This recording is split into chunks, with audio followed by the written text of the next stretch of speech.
I'm supposed to use a microphone this week. So, for those who were here last week, welcome back. We feel like last week was a very productive evening. We're looking forward to building on that. For those who were not here for your first time, there's several people here. Welcome. Thank you for joining us. Same for you online. I know some of you were here previously. There's a couple that were not. We're glad to have you here. We're going to, just so you know, there's a few that might still come in. They'll just work their way. You save the far chairs for them so they get the full walk of shame for being late all the way to the back of the room. That's the way to do it, right? So our format this week, we're going to start off by continuing what we started last week. Some people who were present last week or online last week didn't get a chance to participate in that particular part of the conversation. We want everybody to have a chance to share their story and to be heard. So we'll start, for those who haven't already, to just kind of tell your story about your experience as a black man or black woman in the United States, and especially in Louisville. We want to hear your stories. Good, bad, indifferent, we want to hear what it is. And we appreciate the fact that so many people have shared some very personal moments with us already. When that is done, we'll get a couple of brief comments from some of the city staff over here, city leadership over here. That was something that Dr. Jones mentioned last week. A couple others had mentioned they'd like to hear some. So we'll kind of share with you our objectives and our hopes and expectations. And then we'll get into the topic that is scheduled for today for Session 2.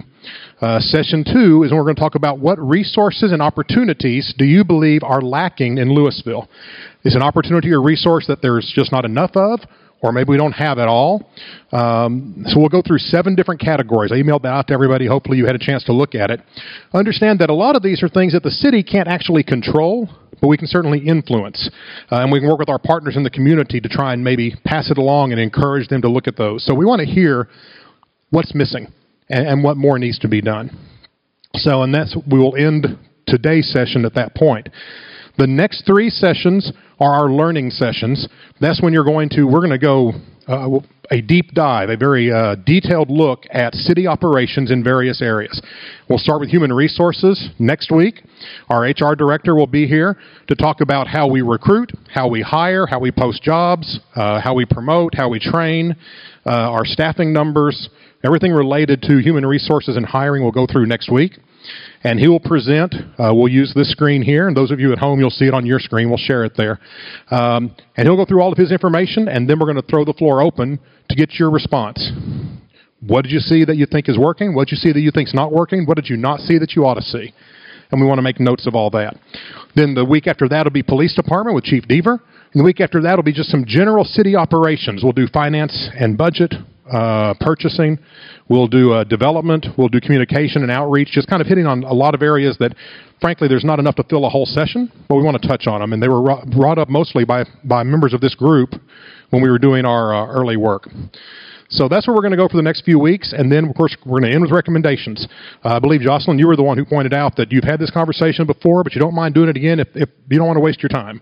And we don't want to waste your time either. We're here to find what we need to do and what needs to be done to make Louisville better for everyone who lives and works here. So with that, I'm going to go back to my desk. A couple quick reminders before I do that. In front of you is an order form for dinner for next week. Those of you online, if you're going to be with us, you'll receive a call or email to place an order, and if not, you can have whatever you want because you're at home.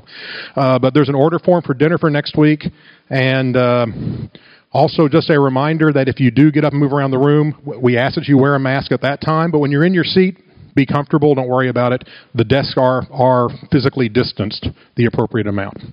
So I'm going to go back to my table. Matt will bring the microphone around. We are cleaning the microphone between each use, so we're taking care of that. And if you didn't get a chance to speak last week, and this also applies to the online group, we'd like to hear from you, your experience in the United States and in Louisville.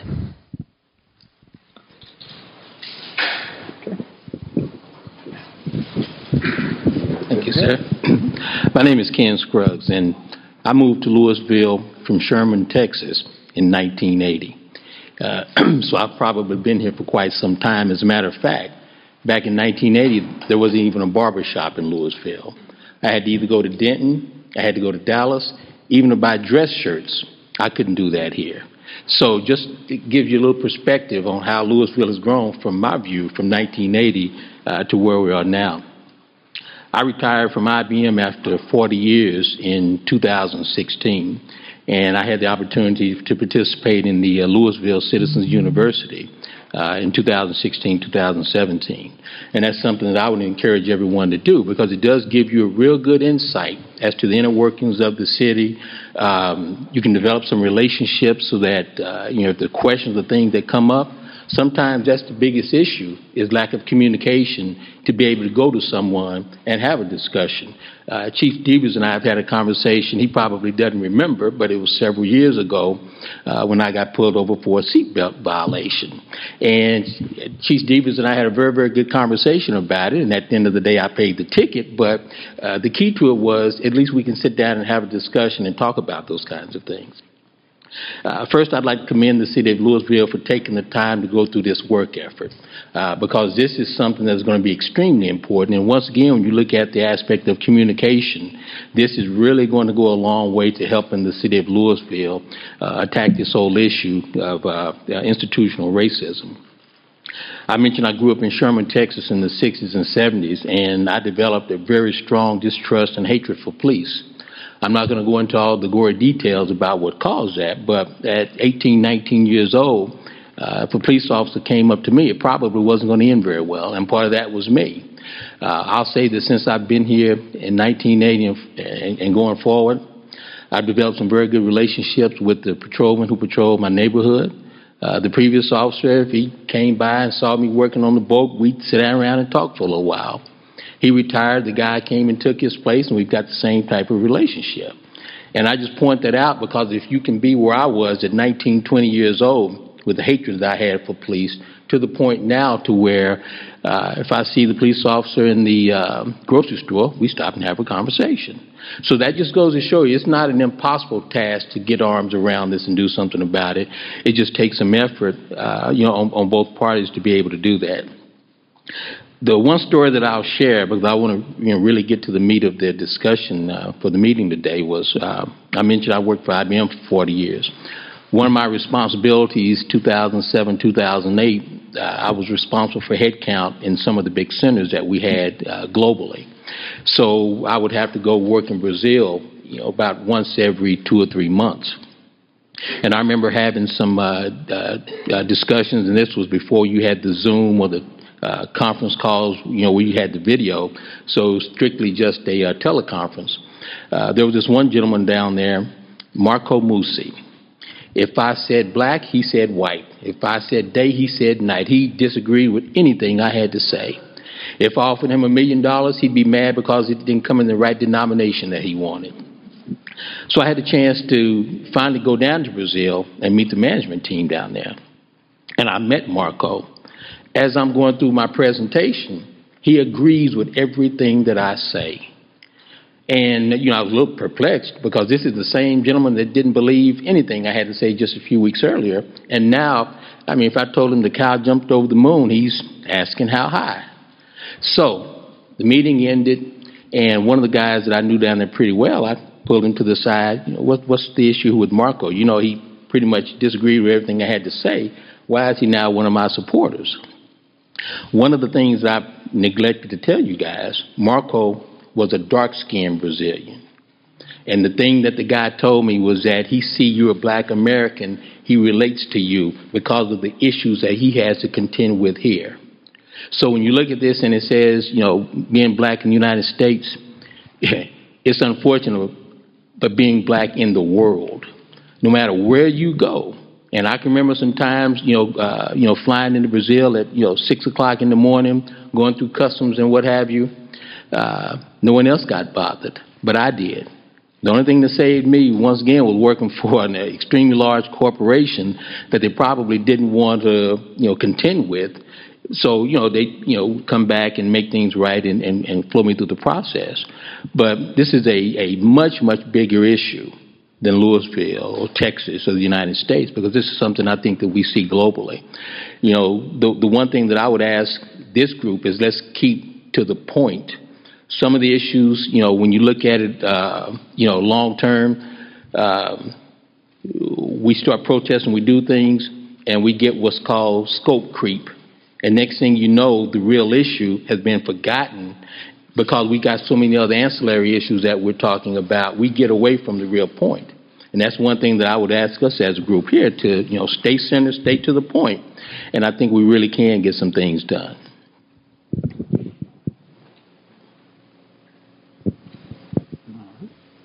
Who's next?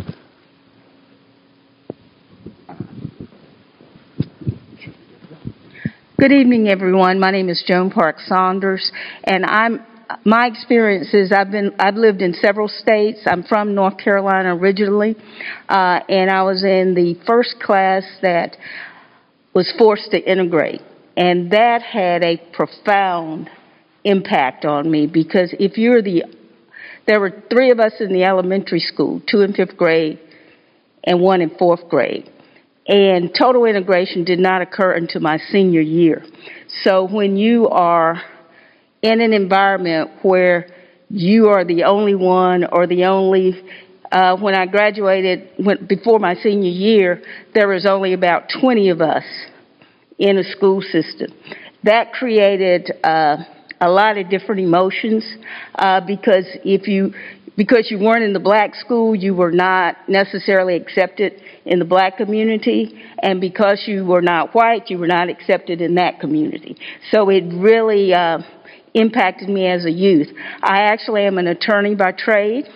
I'm a retired attorney. When I moved to Denton County from Oklahoma, and Oklahoma was very interesting because I carried my bar card with me all the time because as I was a young attorney, the judge would question whether I was the attorney. And I would have to prove with my bar card that I was an attorney. You can imagine what that made my clients feel like because their lawyer is being questioned. When I got to Denton County, I discovered in 1985 there were not many black lawyers practicing in Denton County. And that was very interesting because when I would go to bar meetings, if you got there early, nobody sat beside you. You had your whole table to yourself. And even now I go to some functions. If I get there early, now I don't get there early. I get there just as it's about to start. But when I get there early, still nobody sits with you. And so I want to commend Louisville for talking about it. I see it through my son's eyes. I raised a young man in Louisville, and I had to tell him how to interact with the police. And that was, even now, it's scary for me every time he goes out, because I know when he gets stopped, and he knows the protocol, he knows what to do, and he had an advantage because I told him to just tell them that you want to contact your attorney, and that would help him. And it actually did on occasion. But my interest is I want help with the Louisville School District because when something came up missing, the first person they wanted to talk to was him. They wanted to fingerprint him and do all sorts of things. And he was just 14 years old.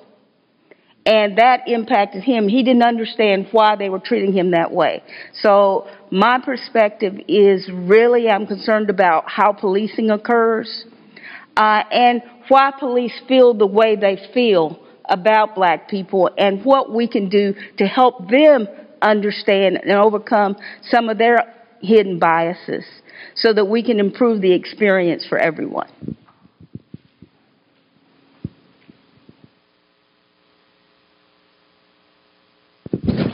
Who's next? Thank you, ma'am. Anyone? I'll take it. Okay. Good evening. Thanks to the mayor and TJ, councilperson, Donna, James, Melinda, Chief Devers, and all that's here at the city of Louisville. I want to thank you all for, Mayor especially, for commissioning this group of people. Let us know that you do care about what people say. And for those of you that know me, I wasn't always in politics. I was a regular citizen also. And we moved to Louisville in 1971. And I worked for GTE, and when my daughter went off to college in 85, I went down and served got placed on a board, and I didn't get stopped or anything. And yes, I did talk to my son about what to do, but I always talk to my children that, you know, if you get stopped by the police, you tell them to call your mother. And if you did wrong, I'm going to come up and beat you upside the head. But if they did you wrong, then there's going to be a fight. And they listened to that, and, you know, we did not have any problems. Yes, I have got stopped by the police officer even after I was in office as mayor. I got stopped by the police office because I was on Valley Parkway, and he wanted to pass me. And so I hit the gas, and they pulled me over. And I've gotten tickets by the police officer. But when I first started, I started as Leadership Louisville, Miss Penny. Worked for GTE, and I went through Leadership Louisville. Then I went through the Citizen Police Academy because I wanted to find out, you know, all about the police. What did the police do? And going through Leadership Louisville, you found out about the whole city. Now you all do the county and everything. We just did the city at that time. But then I got on the Board of Adjustment, then Planning and Zoning, then I went on council. And the minute I went on council, the NAACP came and said they had some issues with not only the police officers, but personnel. It was personnel back then. It's human resources. And they had a problem with the city of Louisville. There had been an incident where a lady had diabetes, and she had a seizure up at the washateer in Louisville, and the officers thought she was drunk. And so they took her to jail, and not much later she died. But anyway, I had just gone on the council, and so I got that. There was we sold that issue, and when the NAACP came and said, you know, we didn't do enough in the black area, we started a cleanup group in the black area of town. In Tanglewood is what they called the black area then. Now everybody lives everywhere, so there's no black areas in Louisville because we all live together. But then we said we needed black police officers, and it was pointed out to us at the time we do have minority police officers.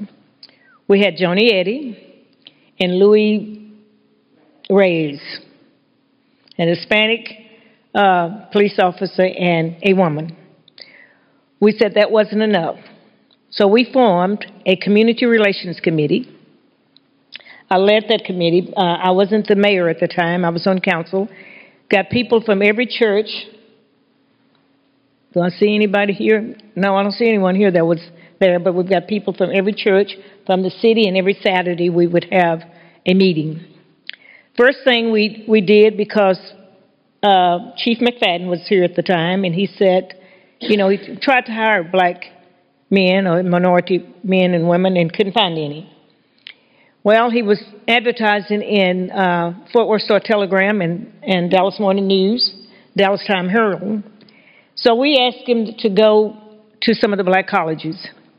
So he went to some of the black colleges, and we hired a man, and I hope Donna can remember. His first name was Greg. Rudy may have. He's got the best memory of all of us here. Greg, and he was at North Texas, and he was a professor there. And we did sensitivity training for the police officers, and that sense have gone all over the city, hasn't it? For a while back, everybody had to have sensitivity training. And some of the members of the group went and took the test that the police officers were taking, so they could see actually what was being asked of the applicants that came in. That group lasted, years. I think even after I became mayor, that group was still going on. And it was so long ago that Bill Cosby was a good guy.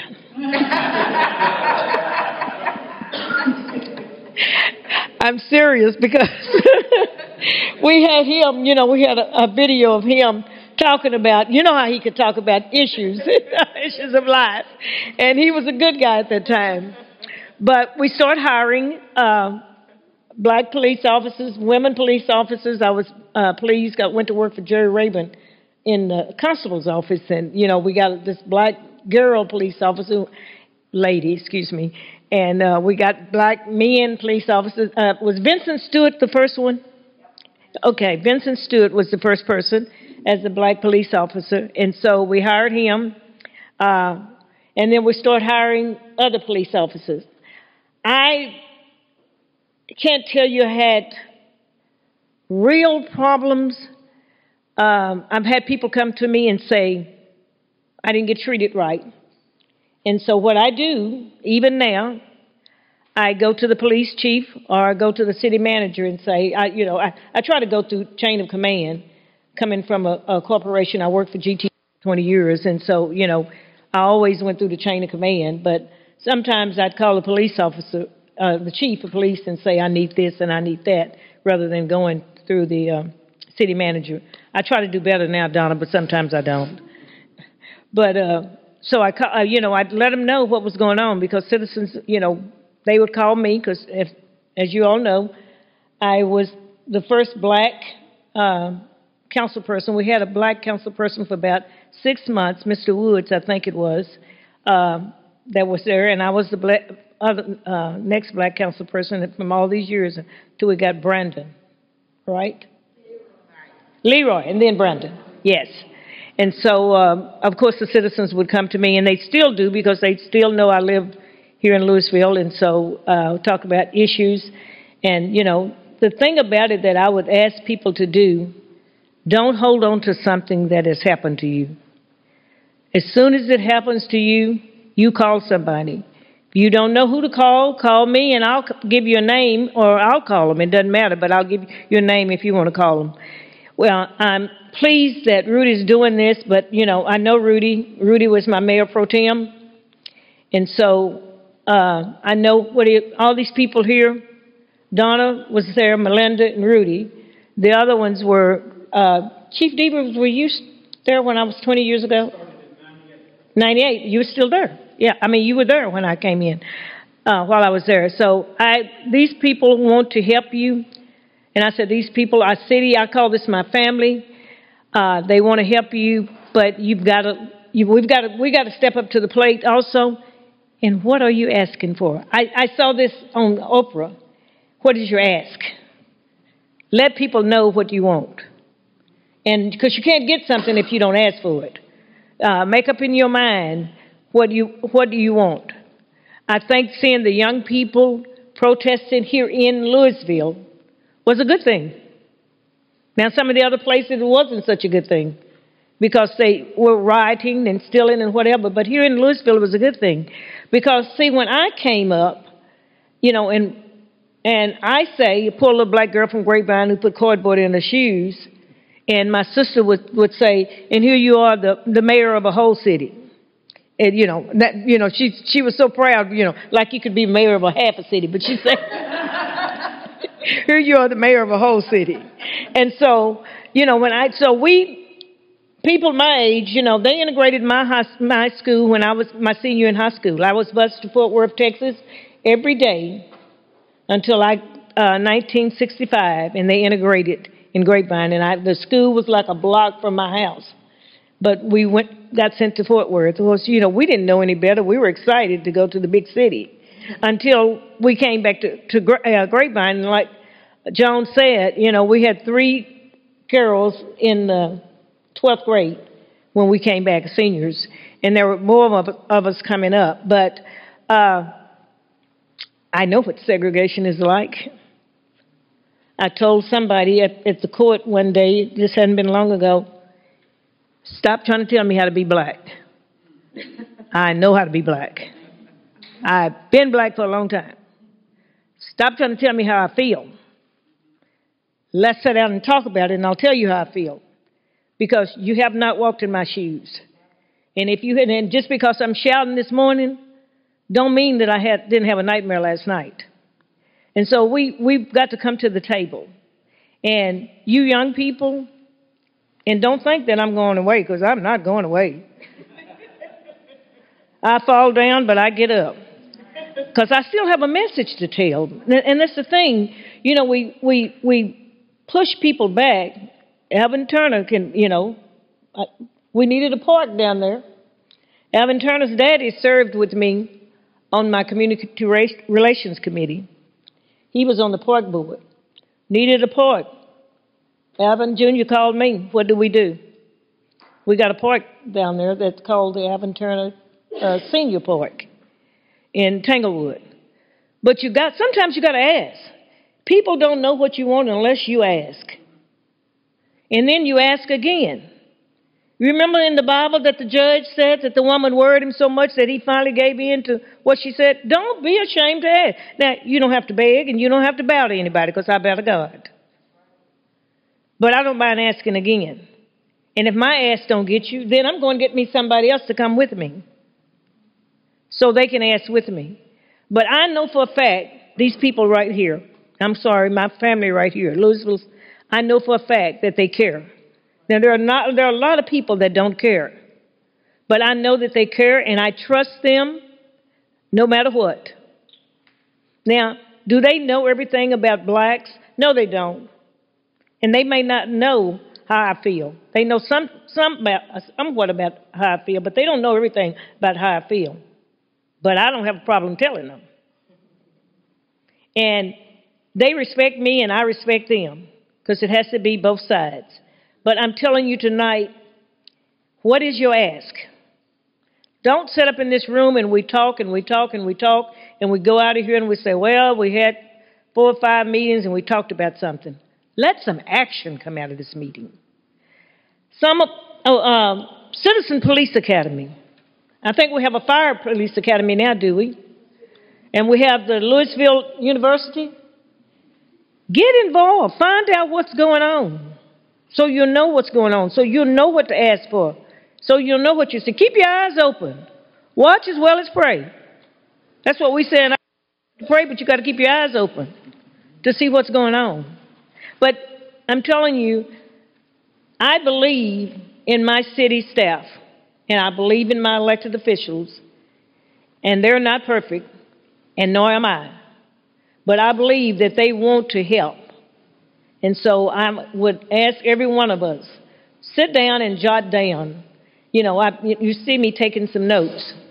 I'm taking notes because I may not remember all what you said, and you may not remember what's said, but I can go back and say, when I don't see something happening, and say, hey, Rudy, so why did y'all not do this? Take you some notes about what somebody else said. Don't just listen to what you say. You know, put you some notes down because somebody else may remind you of what you're thinking. It wasn't easy for me growing up. I drank out of the colored fountains. I went in the back door. The night that they integrated our high school, we did get placed on the drill team, about 4 or 5 of us. But my daddy worked at Della's Cafe right there on 26 in Grapevine. My daddy was a dishwasher. He was a disabled veteran. My auntie was the cook. If I could muster up a little money to go to buy something, I'd have to go through the back door. The night that the first football game that we had in Grapevine, we had marched. We went in the front door of Della's Cafe, and we never got served. But we didn't care.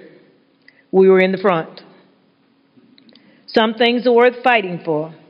They don't happen overnight. And as Joan says, I go to a lot of meetings where it's just Bobby. And people won't believe this, but I'm shy. And I know you won't believe that. But I'd go, and sometimes I worked for GTE, and I went to manage Grapevine Phone Mart, Keller, Azle, Louisville, Coppell, and I'd go to a chamber meeting, and I'd sit at a table by myself. Now, I'm telling you, this was in 97. And one lady would come and sit with me. I'd ask to work the door to take the money. Nope.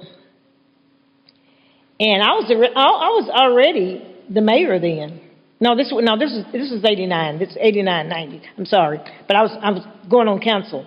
But finally, by the time I left there, this was the Women Division Chamber of Commerce in Grapevine. I was taking that money because I wasn't going away. I'd make my employees sometimes. I said, okay, it's your time to go with me now. I had all white employees. I said, it's your time to go with me now to the luncheon because I need some, sometimes I go by myself, but sometimes I make them go unless they were busy. So they'd go and they'd sit with me. But when I was determined, GTE paid that group, and I was not going to let anybody keep me from being there. I'm a stubborn little woman, and I tell you what, as I say, I bow to God. You don't hear me yell and scream a lot, but I can. I try to do it in the back room, but I can. Make no mistake. But what is your ask? We all were affected by George Floyd's death. Worst thing I ever seen in my life. Reminded me of when they hung on the square. And I know I'm going over, but y'all need to hear this. And when they put that man put his knee on George Floyd's neck and sat there with his hand in his pocket, I saw Satan. I didn't see racism, I saw Satan. And I told my court members, I said, reverse this situation. Close your eyes a minute. See, I went to Time to Kill with them. I said, close your eyes a minute. Imagine that's a white man that's on the ground, and a black man has his knee on his neck. Now open your eyes. Because sometimes we don't see things the way others see things. You may think I'm treating you okay, Rudy, because I haven't told, you don't know. I'm treating you good, but then you say, well, Bobby, you passed by me, or you did this, and you didn't do this for me. So you may think I'm treating you good. But if I don't tell you, if you don't tell me, Bobby, you stepped on my foot, girl, or you ignored me, how are you going to know? Speak up, people. And you don't have to scream. Speak up. What is your ask? What is it tonight? When you go home tonight, think about it. Listen to everybody and say, oh, I didn't think about that. What is your ask? My staff, my city, and I still call them mine. They'll tell you in a minute. Those are my police officers, my staff, all of them. Guess, you know why? Because I was there in the middle of them, and I helped train a lot of them. Because they knew what Bobby Mitchell wanted. They knew Bobby Mitchell wanted good customer service. And did we have some bad actors? Absolutely. But we have some bad actors everywhere. And I'm counting on y'all to be the good actors. And let's help everybody else to be good. Man. Sorry I took so long. But y'all need to hear that story because we're in a time where we can do the same thing we did with the community relations. We can make changes. Excuse me. After this, those of you who are online, we're going to try and circle through you and give you the opportunity to talk. What's that? Oh. Yes. Good evening. My name is Jackie Reed, and I think I'm going to start at the end, and I'm not going to be long, but I want to really, I think everybody feels it in this room, and it's already been said. Bobby Mitchell said it. Others said it. I just really, really want to commend the leadership here in Louisville. I went through Citizens University, and James impressed me right away. But whereas other cities, even some of our neighboring cities, they might be apathetic. They might wait till the dust settles. They might kind of shrug their shoulders. We don't really have those problems. We don't have a George Floyd kind of thing in our city, and so we really don't need to talk. But I commend and I really, really appreciate, and I think I speak for almost everyone, if not everyone here, the leadership to begin this dialogue, and then, as Bobby said, to take action. A little bit about me. I grew up in Detroit, Michigan. And so I went to a school that was about 50% black, 50% white, but we self-segregated. I'm just thinking about it. It was no problem. Nobody was mad at anybody. There was no confrontation. We just felt, And so at the time, you don't even think about it. But when I think about it now, I'm like, it would have been nice if we had tried to reach out from both sides to the other. I've lived in New York. I've lived a number of years, 8 or 9 years in Los Angeles, and it wasn't until I arrived in the great state of Texas that I ever got called the N-word. So I was picking up my niece at Louisville High, where she attended. She was a ninth grade. There were no ninth grade campuses then, and she was sitting kind of on the old Louisville. I think it was steps or something, and a group of guys, young men, went by in a big truck. Nigga!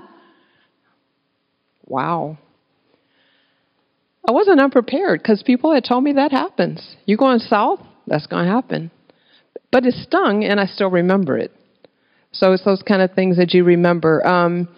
My godson, raised him like a son, is a very dark-complected young man, and we live kind of close to where Tom Thumb is at FM 3040 and Valley Parkway.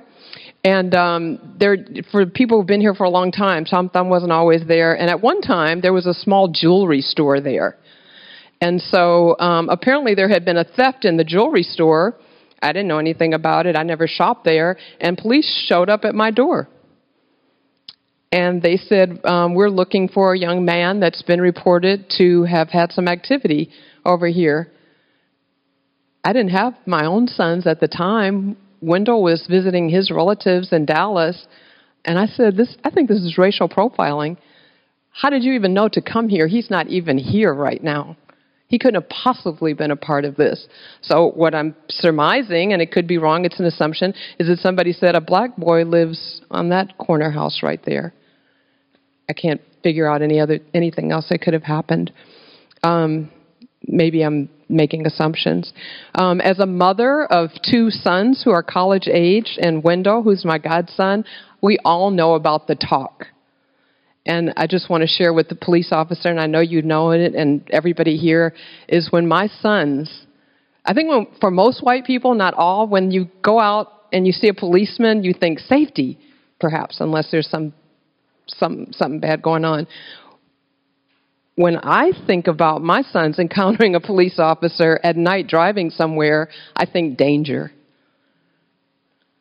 And so we've had the talk, you do this, you do that, and then they still see people who have complied in every way and end up dead.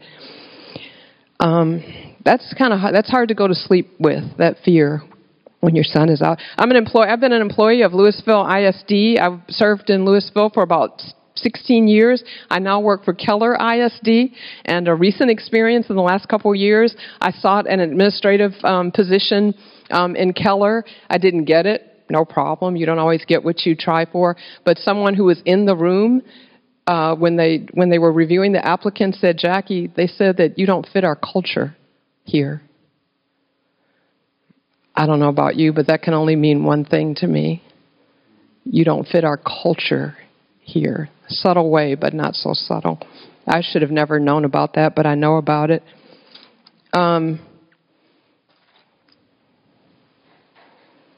I think that's all. I think we're ready to move forward, and if other people have something to say, and I just thank the leadership here, and I'm glad to share. We got someone with a hand up over here. Thank you.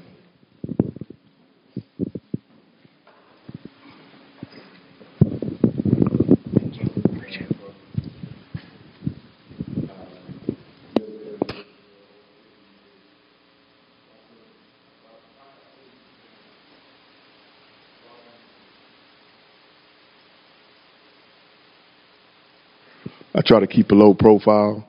I served on the Louisville City Board, Planning and Zoning, for the last 12 years. I've been on the advisor board for the police department for the last 3 years. I've seen a lot of changes in Louisville. I graduated, well, I didn't graduate, I was a year behind Rudy. 1974, I graduated in 1976. I had an experience with a police officer down there on Mill Street.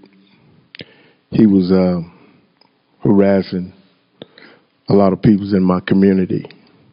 So I never said nothing to him. So I went to the chief of police At that time, it was Russ Kerbo. And I sat down and I explained to Russ what he was doing. So Russ said he was going to look into it. Sure enough, he called me up one afternoon and he came over and we just sat down in the park and we watched him. Anytime you stop someone and share that information that you didn't put your signal light on 100 feet and you got a stop sign, knowing he did put his signal light on. I don't know if it was 100 feet or 50 feet or 75 feet, but he put it on. But you know, I have seen a lot of changes here in Louisville, and I'm not ashamed. I've seen some police officer just the other night. I went to Wingstop about 9 o'clock, and I don't know what happened, but they had a car surrounded, 3 police officers.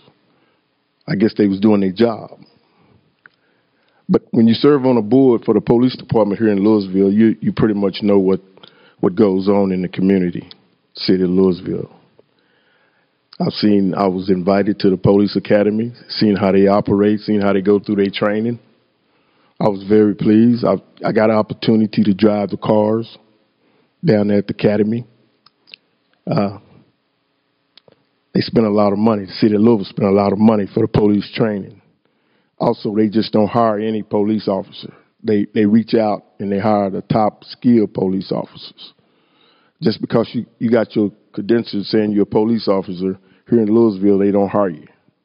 You got to pass the test for the Louisville police officer before they hire you. And that's what I was so thankful to hear that. I support the police because I sit on their board, a value board. I sit on that board as of right now.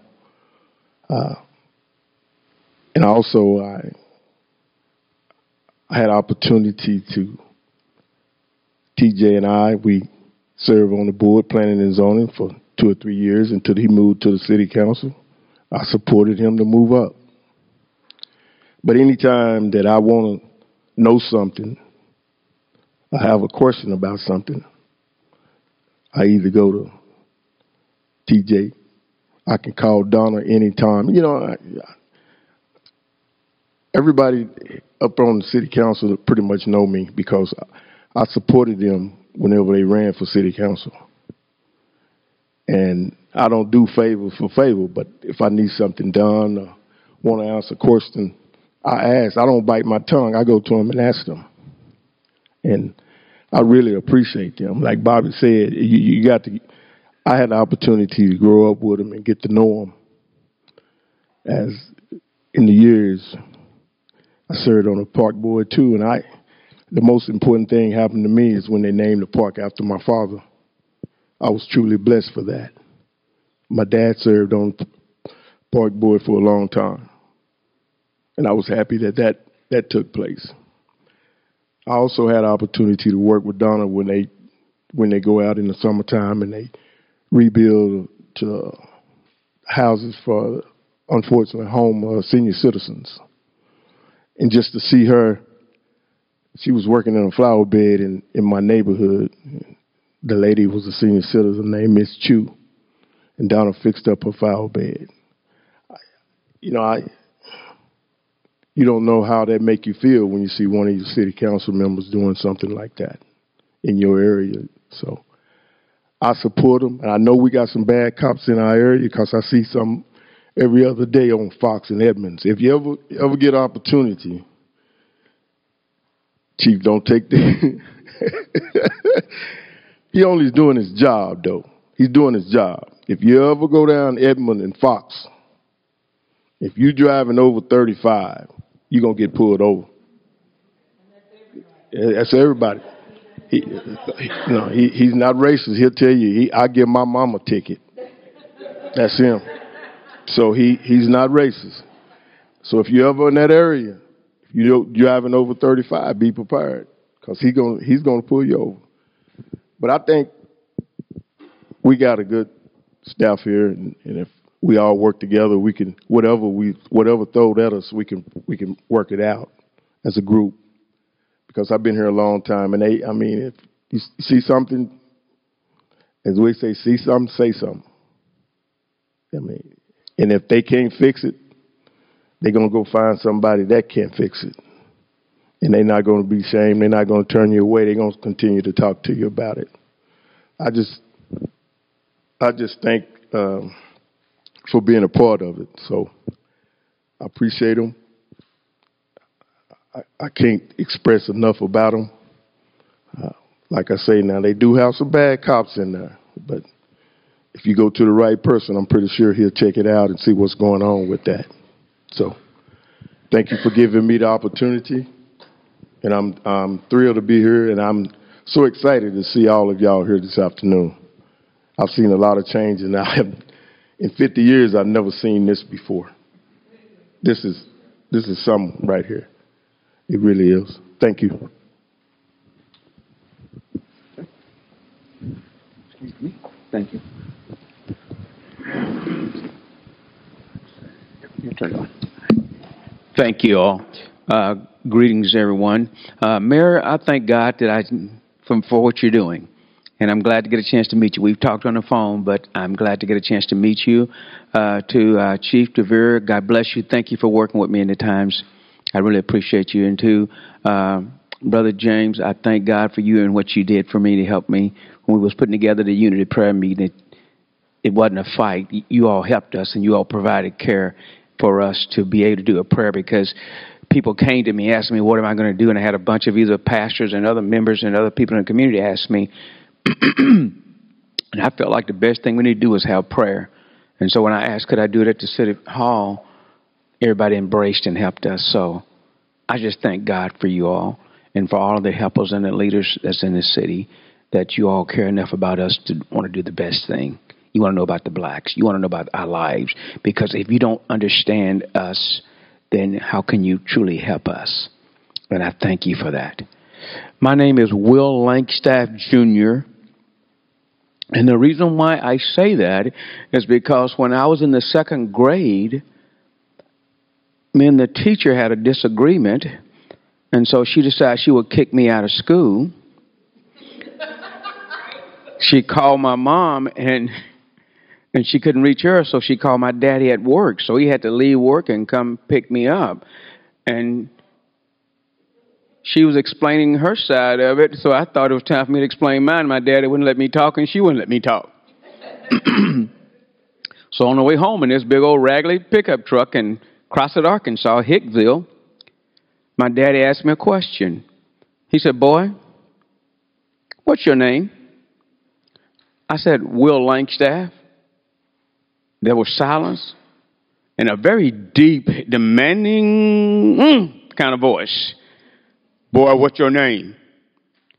Well, I felt I better get this one right. So I said, Will Langstaff, Jr. He said, yes, you have my name, and don't you mess up my name no more. And I was sitting there waiting for the rest of the discussion, and he said nothing. So we had a 5-mile drive in the country, and he said nothing. But that shaped me for a lot of things. So let me go back 2 years, because I know my mother and father always loved me and cared for me, because I saw the things I did, and I didn't understand until I got older. But when I was 5 years old, I was at my grandfather's house and grandmother's house, and he put something in a bottle inside of a cabinet by the sink, and he told me, boy, don't you mess with this. And so he left. He looked at me and said, I told you, don't you mess with it. Come on out of here. So I walked out, and the next thing I did, I walked back in there, and I got that bottle, and I drank it. And I got dizzy and started falling out. And so my mother and my father took me to the black side of the hospital. And there was nobody over there to see me. And I kept fading in and out. And then I remembered this, and they told me about the story, and I remembered it too, is that my mother's holding on to my father's hand on his shoulder, pulling him as he's dragging her, and he's taking me to the white side. And then I faint. I go out. The next thing I know, we're in the white side, and he's talking to this white woman there and telling them, she said, no, you need to go around to the other side. You're not in your side. And it got louder and loud in there. Then I faded out again. The next thing I know, the white doctor came in and got me and took me. I'm still alive by grace. What do you think? And so I look at that. That was a reason. And you couldn't go to the white side, but this white guy, by grace, took me in and took care of me, and I'm yet alive. I look at that in terms of there is a reason for everything we go through. And if you will follow the leading of the Lord, you will do good. And you'll do more than what you expected. In 1965, we integrated, and I'm from the great Razorback nation of Arkansas. And I was raised in West Cross, a population of 1,500. And we went to the big city school of 7,000 people. And when I was there, I recall my mother and my father talking to me. Now you got your driver's permit, you get your driver's license, you're going to have to be a different kind of man. And it was so intense, you all. This was longer and more intense than the sex talk. I'm telling you, I don't know if your mother ever had told you that, but my daddy told me, and then she asked me, did he tell me? Then she came back and told me. And then about 6 months later, we had to talk. You got your driver's license. Don't you talk if you ever get stopped by the police. Isn't it great when your folks know you? And so they went over and over again. You're going to put your hand up there, and you're going to stay there, and you're going to look ahead. They don't say nothing. You don't say nothing. Whatever they tell you, you do it. 2 years later, I was coming back from the youth center, and the police pulled me over. It was a black and a white policeman. They got out. They wasn't very kind, very courteous. And then they asked for my driver's license, and I asked them, why are you stopping me? Oh, that was a bad question. And so they started raising their voice and shouting at me, and then I had a great idea. I thought at that time it was a smart idea. The black policeman, I saw his name, and I go, that's used to be my school teacher. I said, are you Mrs. Weaver's husband? He said, what business have you? You need to shut your mouth up before I have something on you.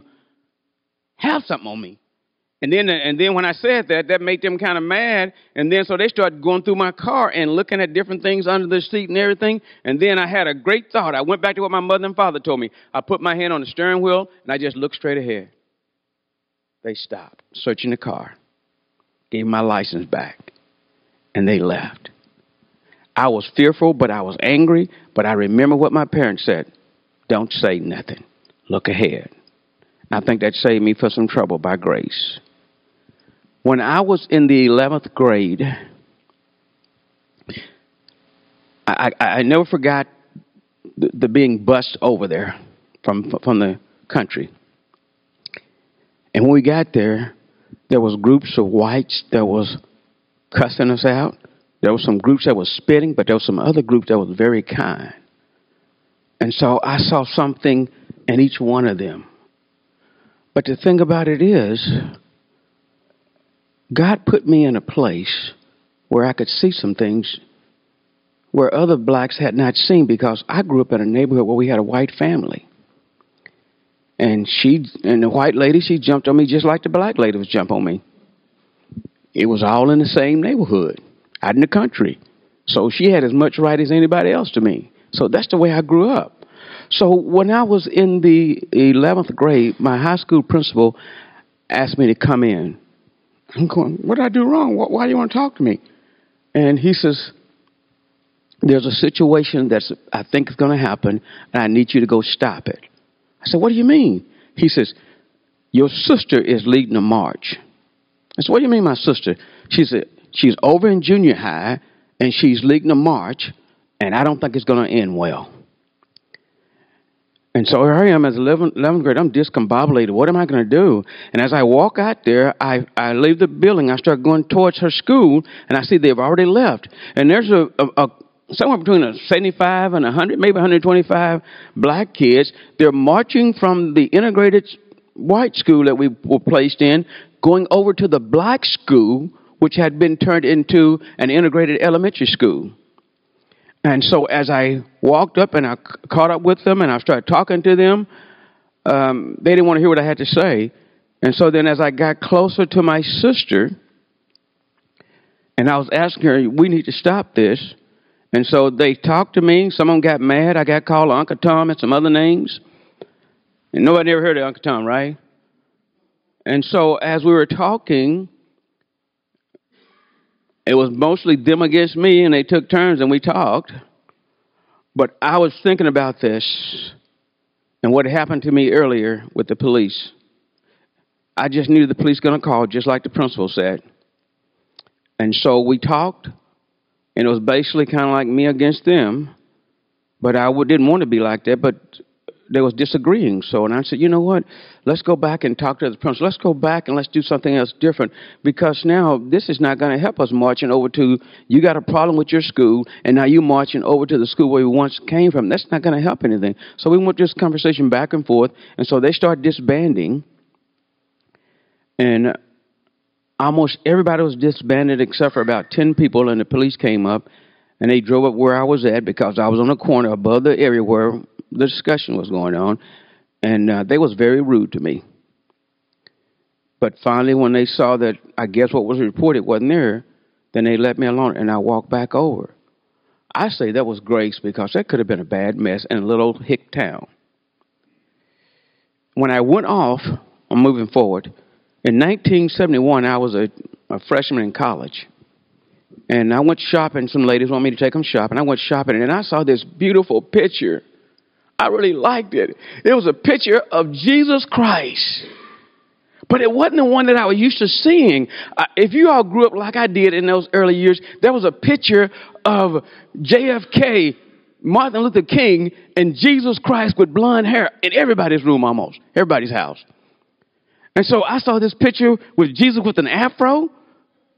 Oh, I just love that picture.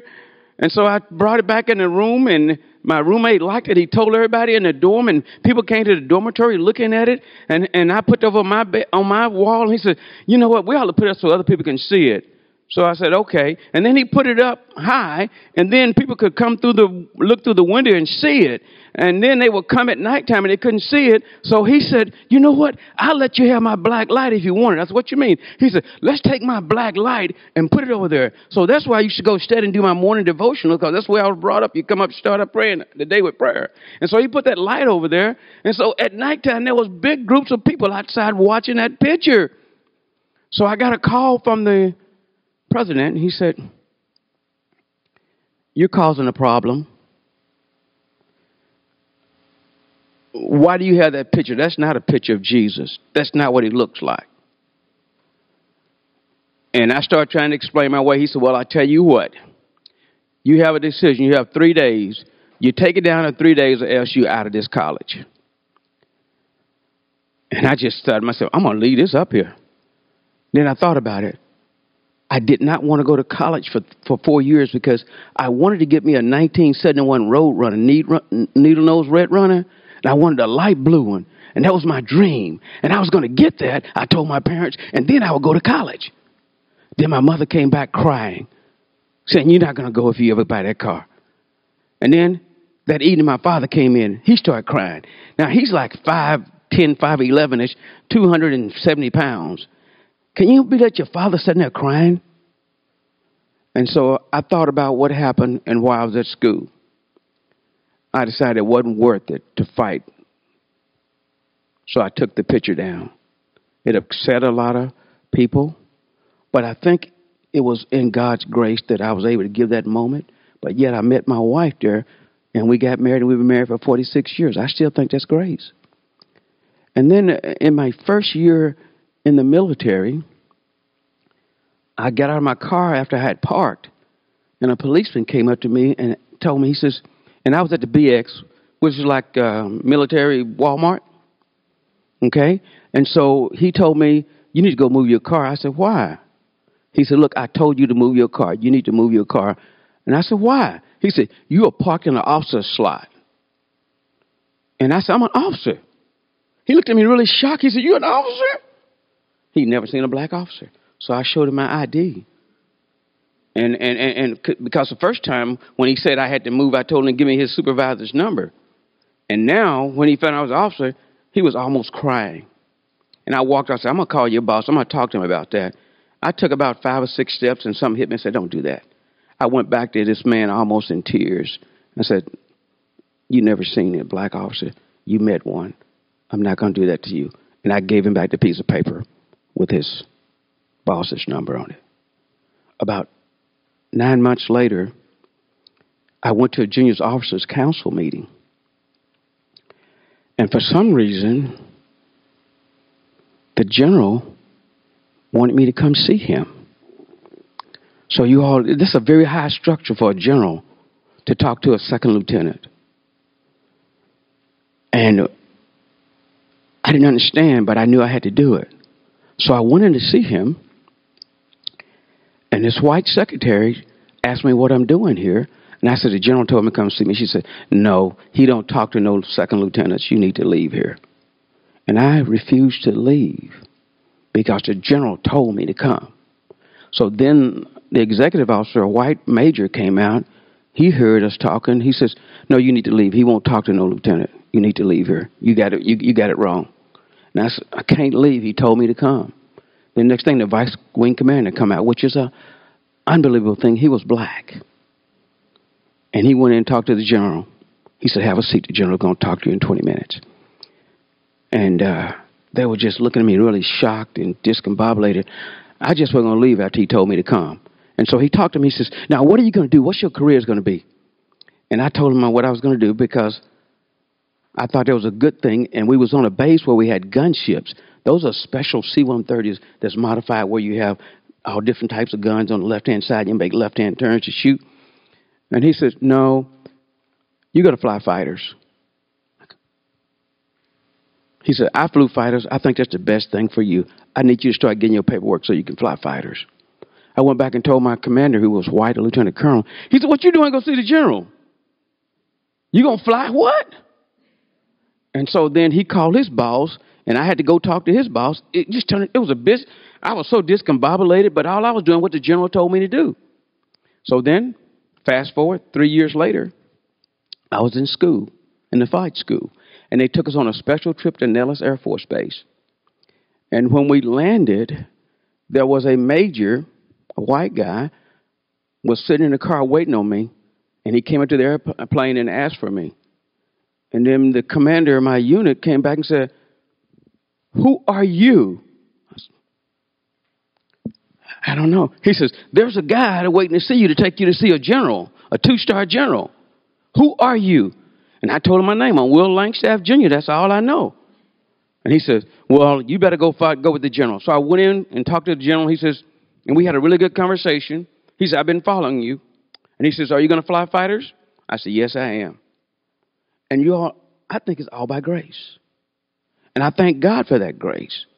That he was a white guy that saw something in me. So just because you're black don't mean you're going to get beat down. But everybody needs somebody sometime to help them. And God provided for me. And God was calling me out of the military. And he gave me visions about being a pastor. He showed me a vision of all different colors or races of people. And I came to my colonel and I told my colonel I'm retiring so I can go be a pastor.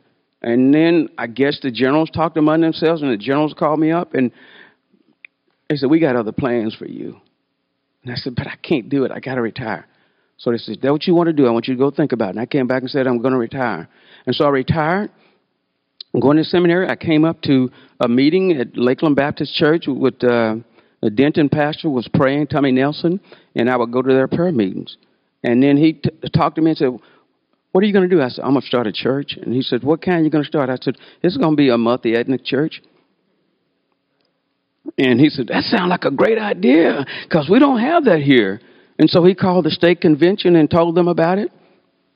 And they met with me. And they said, well, first of all, you don't know how to preach. You've been flying fighter jets, so you can't preach. And now you're going to Dallas Theological Seminary, you won't be able to preach. And they said, your vision, what you said, that you're going to want to reach all different races of all people all around the world, you are a black man. You're supposed to be reaching black people. It broke my heart to be told that. But on the way driving home, Pastor Steve over at First Baptist, Louisville, he called me. Then I got about 6 other calls from other pastors. Says, if you will just stay in the convention, go with your vision, we will help you. And they did. 15 years later, they asked me to do a video on the racial things that I suffered because I was wanting to do what God called me to do. And about a few years ago, a pastor came to me and said, you know what? All we got is just white people in our church. I would like to see us do something different. Can you help us? And would you be a part of this? And start a ministry in it. So I prayed about it, and I started Look Like Heaven Community Worship Service. So several pastors, we get together every 3 months, and one of the things that I asked them, could I do, and they all agreed with me, is that we'll meet every 3 months, but I want to have something for the first responders. Let's reach our community, but I want to do something so that if anything ever happens and a fireman did something wrong, we won't have no blow up on racial issues. If a policeman do something wrong, I don't want to have a blow up on that. And so, Chief, thank you. And they send me a representative. I rotate between the fire department and the police department. And what we did was every 3 months, they would give us a write-up on one of their outstanding people. And then we would present them at that service. Because I want to have a good relationship with our city and with our first responders. And then, Mayor, I thank you for your committee who allowed us to help some people who was hurting, who were in bad conditions, and have been gotten write-ups for not having taken care of the young. There was a disabled veteran who couldn't pay for it in our church, and it looked like heaven. We took care of that. About a year and a half ago, there was a young lady stole something at a store right down by our church, and I walked in. It was really bad, and I talked to the people. Everybody calmed down. The police and talked to them, and they worked it out. I'm telling you, Chief, your people did a wonderful job. And then about 6 months later, there was a kid that was walking along the street, about 13, 14 years old, did some things that was not really good. And they called me as a pastor. I said, no, let's call the police. They said, please, Pastor, don't do that. You can get him in trouble. I said, no, these are good police officers. And I called them, and they took really good care of the young man. The family did have some disabilities. He had run away from home. And you all did a wonderful job. And then there was a young lady came to me about a guy she had a son that was about 4 years old, and there was a stalker that was stalking him. And I came to you all, and you all took care of that. So I have nothing but just great praise for my interaction with you all. And I'm sorry it took so long. I should have told you I was a Baptist preacher.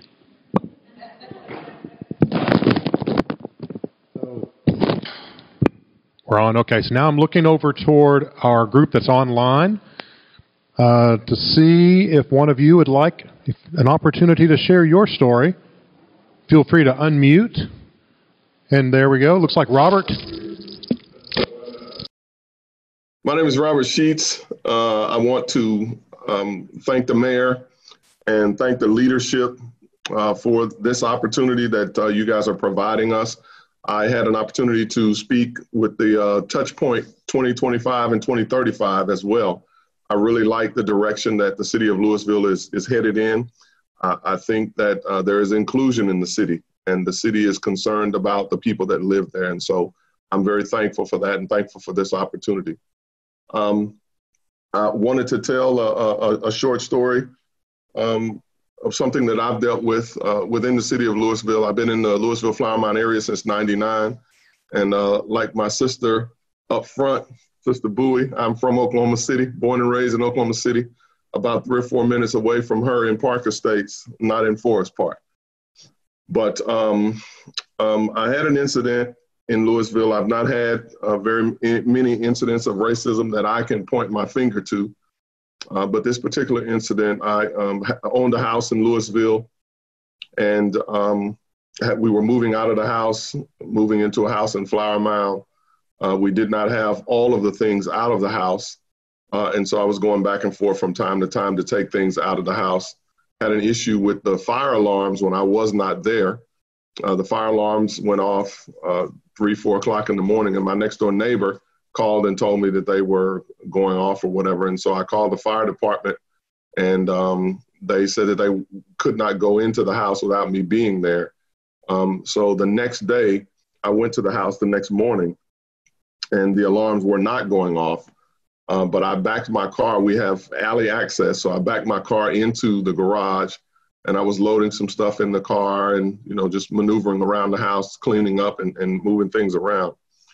And there was a police officer. This was probably 11 o'clock in the morning. Police officer came around the side of the house, had his hand on his weapon, asked me what I was doing, told me to show him my hands, told me to get down on the ground in front of my car, put my hands behind me. He called for backup. He unholstered his pistol, did not point it at me, but he did unholster it. And he asked me a bunch of questions. Why was I there? What was I doing? He asked me for my identification. I told him that I'm sitting on my wallet. He asked me to maneuver myself in a way that I could get my wallet out and provide him with my ID. I provided him with my driver's license, which had the address of the house where I was sitting, where I was on that. I handed it to him at that time. Backup came for him, another white police officer. And they stood there. They were radioing back and forth, I guess, with dispatch. And they had my license. They ran my license. There was, of course, nothing to be found. And as I mentioned, my address, the address for the house where I was on my driver's license. I sat there for some 20 minutes and I asked the question, why am I still sitting here? And he said that we're just clearing that this is your house. And I said, well, although possible, I did not manufacture that driver's license within the last hour or within the last day. This is my house, and I'm not understanding why I'm being forced to sit on the ground in front of my car, in front of my house. And shortly after that discussion, my next door neighbor came from his house around through the alley, and he walked up and he said, Robert, what's going on? And I said, Jack, I'm not sure what's going on, but I'm okay. And so as he looked at the police officers and he walked away, one of the police officers asked me who he was. And I said, he's my accomplice. I said, obviously you think that I'm stealing from my own house. And I just wanted to let you know that white guy who just walked up is my accomplice. And I noticed that nobody made him sit down. There was no issues or no concerns with the fact that he just walked up. And they asked me why I was upset. And I said, well, you have my license. We're here now some 30 minutes. I'm sitting at my house, and I'm not sure why you've got me sitting on the ground. And so they were a little upset about the fact that I was upset. And so I continued to tell the story about how the fire alarms had gone off and this, that, and the other. They told me that they were under the assumption that the house was empty. So they allowed me to get up. They apologized, said, hey, just really sorry, maybe a misunderstanding. We walked in the house. One of the officers, not the one that pulled the gun, but the other officer, as we were walking, he was looking around at the house. He said, man, this is a big house. He said, what do you do? He said, my house is not this big. And at that point, I knew what the issue or what the concern was, for me anyway. I felt as though he felt that I was not deserving of a house that big or being in that neighborhood or in that house. That's how I felt.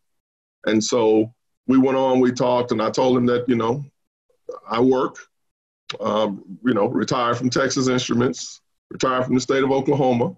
I said, I work every day. That's how I was able to purchase this house. And he said, well, are you married? I said, yes, sir, I'm married. I'm sure you were able to ascertain that by pulling my information. He said, really? He said, what does your wife do? I said, she works for American Airlines. He was like, man, he's like, how you guys get those two good jobs? Once again, same situation, same scenario. Very depressing. I felt as though he felt or they felt that I was not to be in that neighborhood, that I was not to have a house that was larger than their house or whatever the case may be. But I thought it was a sad situation. This took place about 2005. That same police officer that pulled his gun, he did not point it at me, but that same police officer, I'm a member of Westside Baptist Church. I'm one of many associate ministers there. That police officer comes to my church every year when we do the National Day of Prayer. I shake his hand, he shakes my hand. Wonderful guy. I've never said anything else to him about that, and he does not remember, obviously, I don't believe, the scenario or the situation that occurred. But I hold no ill feelings toward him, and I'm very pleased with the job that I've seen done in my own experiences with the city of Louisville and also with the town of Flower Mound. That's my story. Thank you for your time. thank you for your efforts, and I want to thank everyone that's here and everyone that's on the Zoom call as well for you guys coming out and taking your time to be a part of the situation. Thank you so much. I appreciate it. Thank you, Robert. Anyone else in the online like to go next? I know Yvonda and Essence spoke last week. So Stephanie, Calvin, and Jude, would either of you three like to speak?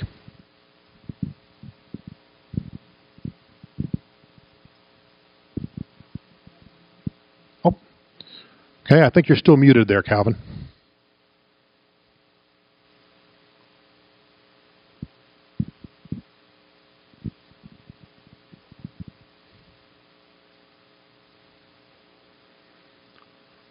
Okay, so if you change your mind, let me know, and we'll give you a chance to speak. But I don't see anybody unmuting. So I want to make sure I don't want to cut anybody off. Everybody feels like we're ready to move to the next item. Real quick, I know there was some interest expressed last week, just maybe hearing a word or two from our city team here about our expectations and hopes. And I'm going to pass it over to my boss, City Manager Donna Barron. Well, I'm one of the staff members that's lucky enough that I was raised by Bobby Mitchell. So I'm very proud to say that. So the committee that Bobby talked about was appointed about 28 years ago, Bobby. That's how long ago. And I will tell you, I was the staff support to that board. I was the Director of Human Resources. I'd worked for the city for about 2 years, close to 2 years at that point in time. And that committee had huge impacts. We made lots of changes. I mean, we were already in the process of rewriting policies, procedures, really evaluating everything we did from top to bottom. But we got a lot of great guidance and input from that group of people. We formed relationships. And that's what is so very, very important. That is what is most important. I've heard several of you tonight and last week talk about your hopes for this group, and several of you have shared the fact about how important communication is, and that really is so much about why we're here.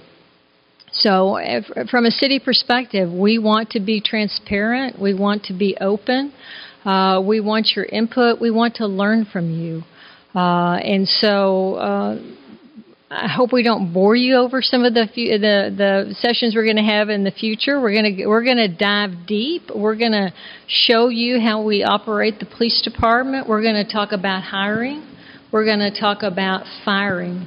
One thing you'll hear a lot about when you look at some of the horrible things that have happened in other cities is how limited they are in their ability to get rid of bad officers. I'm really proud to say that we've built a system here that doesn't have those limitations. So the chief's going to talk about that very openly. We've created a transparency page, and we've actually put out there a whole list of officers that we've removed from our department. So Bobby and I were having a conversation the other day, and we talked about how important it is to hire people that have a good heart, that have the right heart. And if you don't have that, the fact is you shouldn't work for the city of Louisville. We're a diverse community. We come together, we work together, and we care about one another. So I'm excited about these sessions. I'm so glad to be here and to be able to learn from you and to move forward and to get better. Several of you said we don't want to waste our time if we're not going to make change, and I don't want to waste my time either. So we're here to work together and to get better. This is an incredible community. I've been here 30 years now, 35 years in municipal government. But I will tell you, every day I learn something new, and so we want to grow together and become stronger. And I hopefully, just this process will lead to that. So, with that. Mayor, Chief.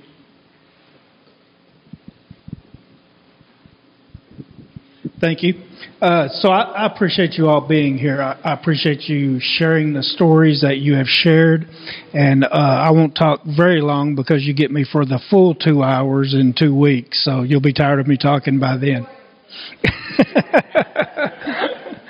But I started in law enforcement in 1989. Who can tell me what was going on during that time? Rodney King. And I will tell you what was surprising to me was officers that were defending the actions of those officers. And that's what I came into. And the times have changed over the years. And you know, you still get that every now and then where officers will try to defend bad behavior. But a lot more, like someone said earlier, things are slow to change. It's slow to change in law enforcement, too. But now we're stepping out and condemning those actions when they do happen. So change has come, change has been slow, but I feel like we are making strides in the right direction, and I think we will get where we need to be. So my name is Melinda Galler, and I'm one of the assistant city managers, and so I'm police department is one of my departments as well as HR. So I feel blessed to be able to be a part of this group and get to share in this process. And I, too, am one of those that was fortunate to be raised by Bobby. I've been here for over 32 years. And I got to experience, I started my career in the police department in 1988. And so when I started the police department, we had no diversity, as Bobby mentioned, at all. And when we hired Vince, who was our first black officer, that was the best thing we could do as far as our recruitment, because he came from the city of Dallas, where he was not a sworn peace officer, but he worked at Love Field as a security guard. And he quickly was able to recruit one of his friends, Ricky, and then the two of them recruited, we had DJ and Howard, and there's just a whole number of them, which makes me happy as part of my career that they were able to serve their 25 years, and they've all retired. Now, Vince still works for us part-time and helps us still with recruiting. So we made a lot of progress, and a lot of progress with women, too, which is important in law enforcement. But we have a lot more progress to be made, and so I look forward to some ideas. You know, especially from the HR perspective, I was fortunate to have all of that community relations suggestions and ideas that we incorporated in our recruitment. And one of the things that Bobby said that we've been talking about, we were only advertising in the Dallas Morning News, and so we came up with a whole list of publications or newspapers that circulated in the Latino community, the black community, which certainly helped our recruitment. But unfortunately, as times have changed with recruitment, nobody looks for jobs in print anymore. It's all online. And so, you know, there's got to be better ways to reach diverse communities. And so hopefully y'all will be able to help us with that. I think now then we just post it on governmentjobs.com, and if somebody sees it, great. So there's got to be much better things that we can do and much better ways to recruit for all of our jobs, not just police. So I appreciate being a part of this, and I look forward to getting some fresh new ideas that will help us be better.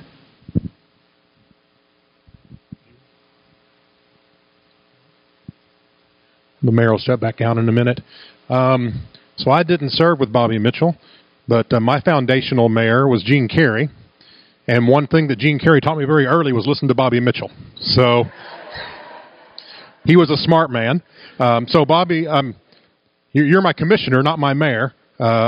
Gene Carey will always be my mayor, no matter how many mayors I work with in the future. So I wasn't here for a lot of the stories that you're hearing. I've only been here now for 18 years. Doesn't feel like that long, but 18. A I'm very excited to be a part of this process. I really am.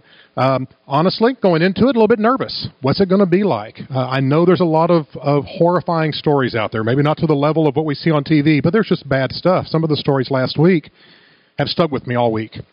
And even though I'm not the one doing them, I'm a part of a system that lets it happen. So I'm looking forward to finding a way to make some improvements there. I grew up in a setting where I heard racial slurs on a regular basis. And as a kid, it was normal. Nothing to think about until I got to the third grade, moved from public school to private school, and I had always been to the top of the class in public school, got to private school, and all of a sudden, my very first test, I was number 2 in the class. I said, wait a minute, there's something wrong here. I'm number 1. So I worked a little bit harder, and it was always Brian Wilson or me, always 1 or 2, 1 or 2, 1 or 2, 1 or 2. And Brian Wilson was black. And I'd heard, black people are lazy. Well, he worked harder than I did. Black people aren't smart. He was smarter than me, certainly on math and science, blew me away. I was like, those things I've heard, those were wrong. And it made me really reevaluate things, which my generation had to unlearn a lot. And we still are. I'll be honest, we still are. So for me, that's the best part of what we're doing here is I get a chance to learn some more. So before we move on, Mayor, when you're seated, do you want to say anything before we move on? The fact that he is speaking to a group is a sacrifice, so appreciate that. I don't really like it, but what I was going to do tonight is talk about some of the things I remember as a kid growing up, and segregation, integration.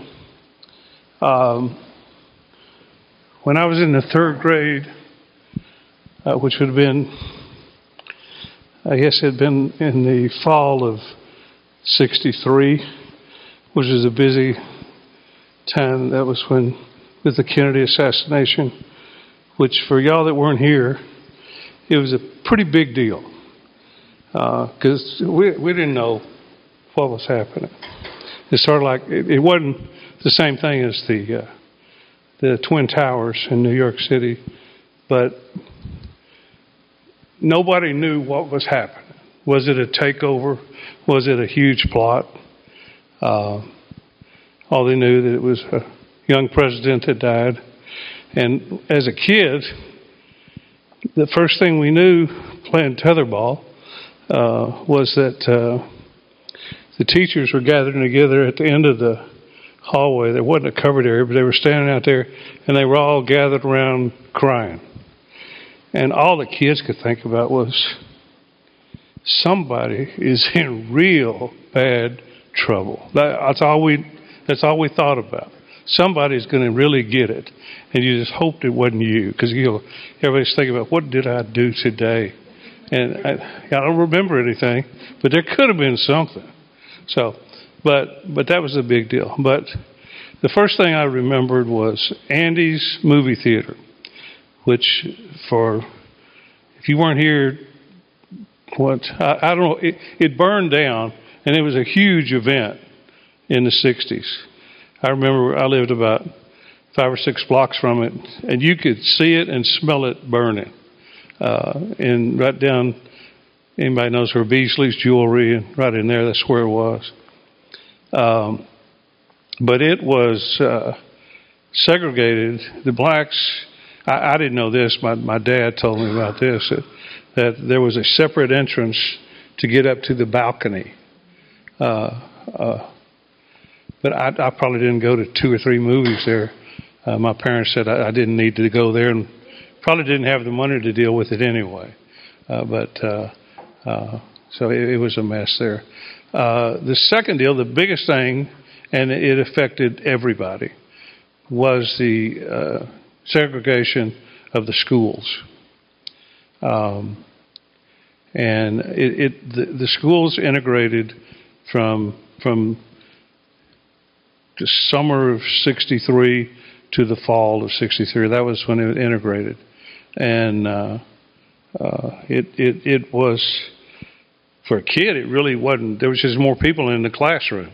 That's all, or different people. And even then, there was a dramatic changeover of people, because everybody came in, and were moving for jobs and hopefully moving up or moving down. You never knew what anybody was doing. And my family was all in education. So that was just what we did. But it was interesting. The schools, and that, of course, that was a state-led deal under the, which I never did really understand it, except it was a way to keep people down with the Jim Crow laws. And I've been watching more documentaries. I've always watched them in the past. Like today was one on the forced integration of the schools in Arkansas, in Little Rock, and how that the governor was controlling the state guard, and then I'd always heard it, but I didn't really understand what it meant. The way that President Eisenhower took care of that part was that he federalized the National Guard. And it was the same people that were out there the week before, or the months before, that were holding back the 9 black students from going to school, that they were then came in and protecting the 9 black students from getting in there, and were there every day the rest of that school year. I didn't ever remember that being in the documentary. But it was just how vile people were, just nasty. These were the kids. It was their mothers. It was their dad, mainly their mothers. That it was just bad, and the students were just as bad. But you could tell, like some people have said here lately, you realize where they get it from. It's from their home. But that's the only 2 things I remember there. One sidelight on the segregated schools was my dad got out of the military back in the 50s and was going to school at North Texas. And he drove, I don't think it was called the Black Bus, going to Denton, taking the students up there. But that's what he did for 1 year. And I've always heard that story, that they let him drive the bus so he didn't have to buy gas to go to school. He went to school all day, dropped the kids off at whatever school they needed to be in, then drove back to school, and then in the afternoon went and picked them up. And he did that for 1 year. And if he was still in school, he'd probably still be doing it. So at that time. But that's just one story in our family. So I don't have anything else on the segregation part, except I am glad that y'all are here. I try to remember everybody. I remember voices, which we had a little discussion about that the other day.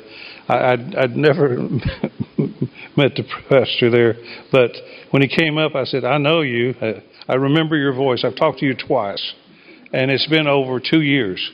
And I do appreciate him getting together with this was on the protests and the rioting and all that stuff, and the prayer deal. And the only thing I said to him that I probably will not be there because I have difficulty walking, number 1, and standing, number 2. That's a little problem I've got. But it doesn't affect my mental deals and being in council meetings. But it's okay with that. But I just like to tell everybody that beforehand. But what I wanted him to do was make sure we got as many, don't deny anybody coming to it. They don't have to come to it, as far as different denominations and different groups. I always remember there was a council person I knew. I won't say they were from Louisville, but they were from the area. But they said, we bring we accept all kinds of people. All of them, everything you can imagine. We take the Baptists, the Methodists, and the Presbyterians. And you say, okay, we're missing something there. But in that person's life, that's all there was. That's all they knew. But I thank y'all for being here. And hopefully we can still keep this entertaining and interesting for the next few weeks. but I think we will get something out of this. If nothing else, this is what I say on most things I do. I will learn something, even if that didn't work. If we do it again, let's try something else. But I wanted to try, and the staff has really put this together. I was just on the front of it for the most part, but I did not discourage having any of this stuff. And the only thing that was a problem last time, James, was the and it was, I could see it in the audience, and it was for me and a few other people. After it hit 8:30 the other day, it was getting a little long, and I had to get up a couple of times just to get out of the seat. And Donna had mentioned today that I get bored sometimes, and she remembered one time that she was giving a presentation to the council, and it probably had been going on a few minutes. Yes.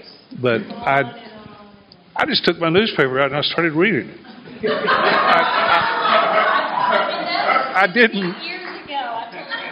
I didn't mean anything by it. It's just, that's what I was doing. And I got in trouble in college over that. I would get out, I tried to make it a book within the class I was in, but I would get a book out and start reading it during the class.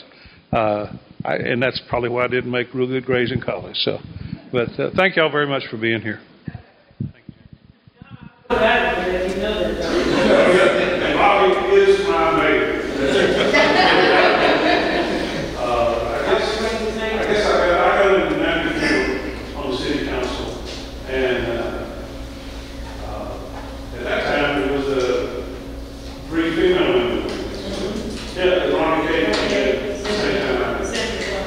Yeah, and that's the last time we had 3 female members. And right now we have 1, and I would say when we start talking about the groups we have, primarily it's the I will call black population, then white population, the Hispanic population, which doesn't come up very often, but that's the second minority group. And then a real small minority group is the Chin population. And if you don't deal too much with, a lot of the churches get involved in it, but the biggest problem they have is they all have left a country where they were oppressed. They were, they refused to go to see the police officers because when they went to see the police officers there, they were put in jail and beaten. So we've got those groups, and they have a language problem. There's very few people that can even speak their language, and very few of those speak English, and that's why you have them grouping, they're clustering so much, that just because of safety, number one, but for language. And you don't even have the kids are learning English, but it's tough. So, thank you. He nodded. All right. So, and by the way, I don't know if you saw, but Councilman Gilmore is the council representative this week, and he's passing his time to the floor. So, all right, so we're going to go through those 7 categories of resources I emailed you about. What we're looking for on these is what is lacking in Louisville. Either there's not enough of it or it doesn't exist. And again, these categories aren't ones the city itself can solve, but there's ones that we can certainly be involved in and bring partners in and try to identify these needs. So we're going to go through these. I'll throw out a topic, and we'll just alternate between boards, but Melinda and Donna are going to be taking notes to get your ideas, your thoughts, and we'll start with the first on the list, which was business and finance. So that's businesses, business opportunities, entrepreneurship, finance, banking. What resources, what opportunities are we lacking in Louisville in the areas of business and finance? And Matt's going to bring a mic if you have, just wave at him. If you want to be next, Matt will bring you the mic now. Over here to Ray. Pastor Anthony Cox here again.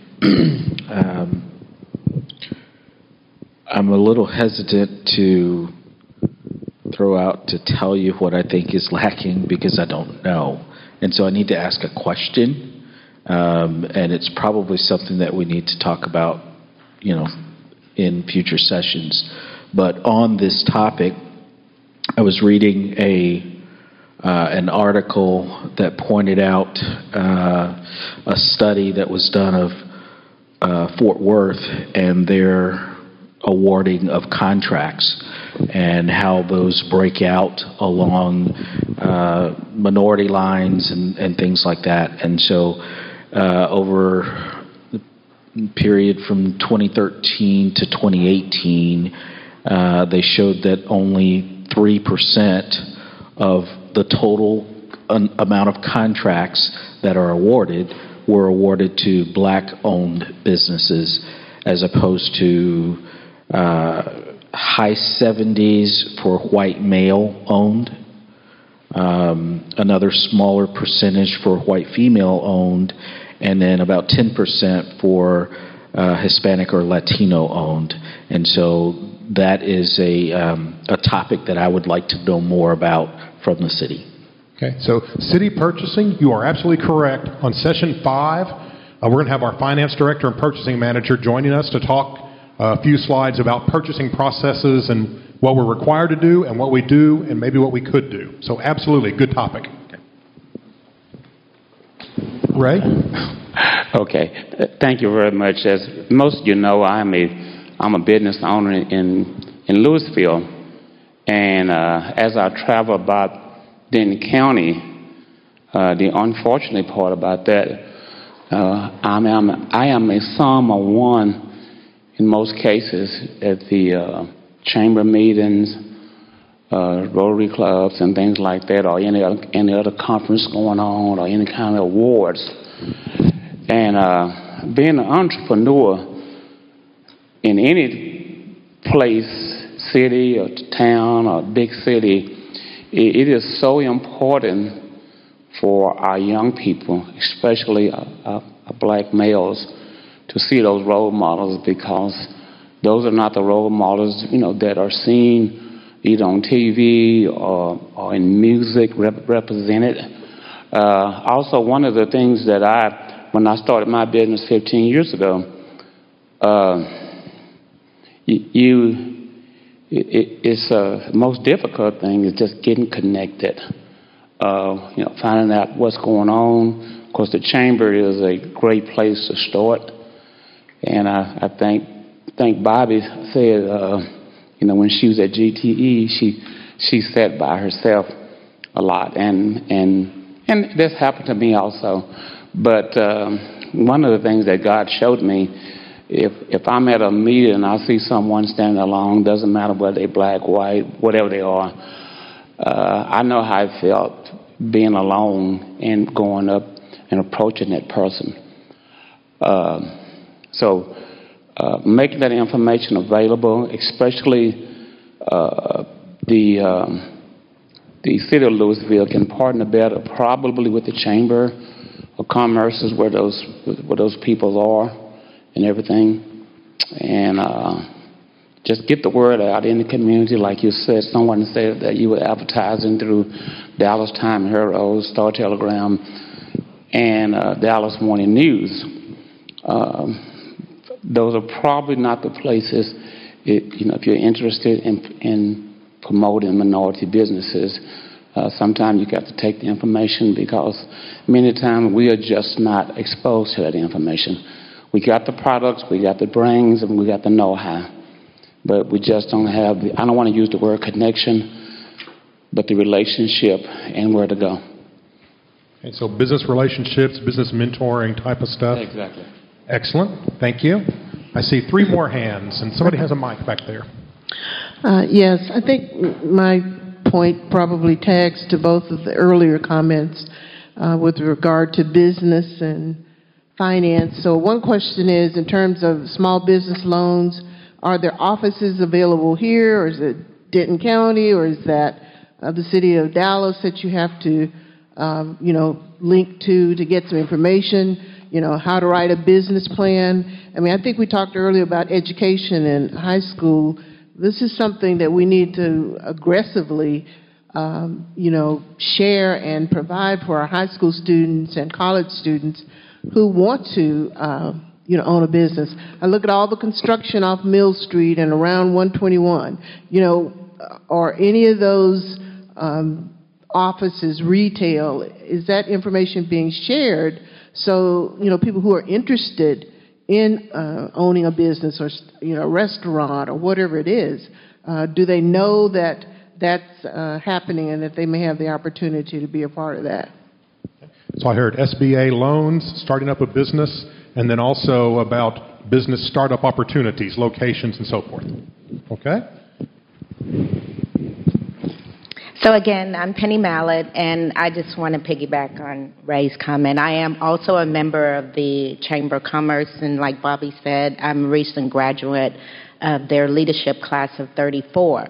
And what my experience has been with the Chamber, I am CEO of CKM Foundation here in Louisville, and speaking with other black business owners in Louisville in regards to being a member of the Chamber of Commerce, or they have been past members of the Chamber of Commerce, they do not feel like the Chamber is representing them and their business needs.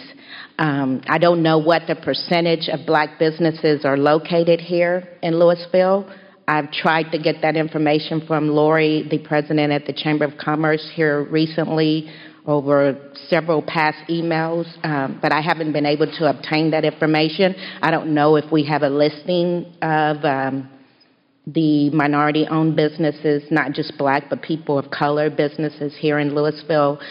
But I think that we do need to work with the Chamber of Commerce in obtaining the details needed in order to kind of go along with the small business loans, and we should not have to go to Dallas to SBA events and meetings and business plan writing and whatever mentorship we need for our businesses. I would like for us to be able to obtain that information here in Louisville, and I think working with the Chamber of Commerce and the city collectively together, maybe perhaps Ray won't be the only person in the room.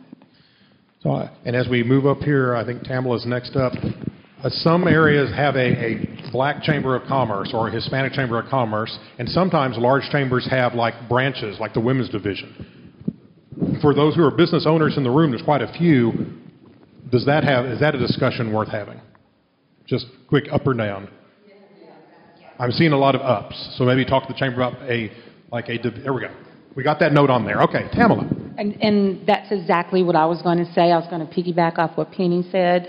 I belong to a lot of organizations where we have compiled a journal of black-owned businesses, and to have something like, I didn't even know, and I thought I knew everybody, but I didn't even know that a lot of us in here are business owners and everything like that. So just having a journal or a directory of the business owners, black business owners in the city of Louisville, and I really like the idea of having the Black Chamber of Commerce. That would be a really good asset to Louisville, being able to work with the Chamber of Commerce, but have that distinction for black businesses. Okay. I think I know the answer to this, but as we're moving the microphone, if that were to go forward as an initiative, would some of y'all be willing to help put that together, make that happen? Okay, I thought you'd have a yes. Go over here to, I'm sorry, Tracy. That's okay, James. I'm a business owner here in Louisville for 20 years, and I will definitely say that the Chamber of Commerce has not been of any value or benefit to me. I've been a member. I mean, one of the top members where I would pay like $750 to $1,000 a year for membership without question. Link on the page and everything. Completed the leadership class with Ray Hernandez. Yes. Got a lot out of the class, but as far as the chamber, none. I heard about some of the African American women. They would have different conferences, and the chamber knew me because I was a top donor, but they never asked me to speak, to do anything. But I would look at their list of panelists, and they're from other cities. I'm looking at people speaking on mental health who have no degree, no mental health background at all, and I'm Dr. Pettaway. And I'm like, wow. So it was just very interesting. So I stopped paying. So I send my chamber money to other counties where they solicit me to come out and speak and be instrumental in to their citizens. And that's unfortunate, but that's just the reality of it. So I'm not sure what, and I'm not calling Ray out or anything like that. Since we're on video, don't call me Ray. So I'm just being honest. You know, it is what it is. And I've been here 20 years, and that's just been my experience. So that's just been my experience. All right, thank you. And Ray, you're on the board right now, aren't you? I bet you're making some mental notes. It's a different Ray, but you're on the board right now, or you have been? No, I was on the board for about 5 years. I'm sure you're making mental notes right now. I can hear you making notes over there. Jocelyn. Okay, so just a question. Does Louisville right now have anything planned in their budget? It says that they spend X amount of dollars with minorities, companies. So a quick preview of when we get to that. We don't have that right now, but you're going to hear some information from our purchasing manager about what we've done previously and what opportunities might exist for going forward. But at this point, we have not been doing that. So, I talked to Chief Police this week, me and my wife. One of the things we're not doing, and I said it to him and he agreed, everybody in this room, when we came up, what happened after school programs? We stayed at the school sometime and did things at the school. Everybody got to know everybody. Everybody knows Sally Sue mom. Everybody knowed everybody. So I think, I know the school district have so many rules. You can't do this, can't do this, can't go near here, can't do this. It's getting to be so many rules that we really are social distancing. And so what I'm saying is we need the city and everybody need to find a way. We need to start back connecting our community with the school. Because if you think about it, the only time everybody grown-ups go to the school is unless they're a football game or a basketball game. Or you dropping your kid off for the band or something like that. But what happened to when school is over with and we got to know each other in community? We don't do that no more. And most places don't do it no more. So that's why I'm talking to the chief of police about that. You know, we have a professional team, and we have 2 guys in the NBA draft right now. We have 4 NBA scouts coming in this weekend to see these 2 kids. They're 19, one just turned 19 and one is 20. And so what I'm saying is, I want to get those guys out there. They're the same age as those kids at Louisville High School. I want to get them out there and see them and say, you can do it too. So all I'm saying is if we can find a way as a group, there's no one person going to do it, no 2 people. And I know the school district have all their rules. We can find a way to get the community back with the school. It just don't have to just be a football game and a basketball game. You know, like I told Chief of Police, I will bring my whole team, all my young kids, all my kids in prep and in high school, and some of my older guys that's 24, 25 years old, playing professional basketball. And another thing is, and Ms. Mitchell Bobby Mitchell knows, like I said before last week, 4 of my young men from the age of 18 years old to 25 have their own business. They have an LLC. 4 of them. One of them that's going in the draft, he already had his own. He already has his own business, and he just turned 19. So all I'm saying is, we have to find a way to get our community back, and we can't be disconnected from our schools, because we really are disconnected from our schools. I don't know nothing about Louisville High School, Flower Mound. I know about them, but when we was coming up, we know everybody knowed everybody. It's not like that anymore. So we need to try to find a way to get, like, all this stuff like black-owned businesses. Okay, say after school, we put something up in the auditorium where those kids can see that. So they can see it. They have to see it. And the best way to get them, you got 2,000, 3,000, 4,000 kids at the school. You should be there, and so they can see it. Once they leave the school, good luck. If you try to set it here, those kids are going to come here. Those kids are doing everything else. They're going to be on their phones, social media. So it should be set up something with the schools. That's my opinion. So I'm hearing community connections with the schools, and I heard talk about some sort of a business expo teaching thing. As we move the microphone, anyone you folks online, if anyone wants to unmute and speak on this topic. If not, I think we have one more before we move to the next one. Okay, Katia? Yeah, I agree with him as well, because like when Dr. Pettingway said like she was into psychology, I was like, oh, okay, like I want to major in that, and like I need to know like what's going to go down in that business area. But what I'm about to talk about, I'm not sure if it's business or schools, but I do dance as well. So like the financial area, it does get hard for some of us like minorities of how much uniforms cost, how much it is to even be on a team or be in studio as well.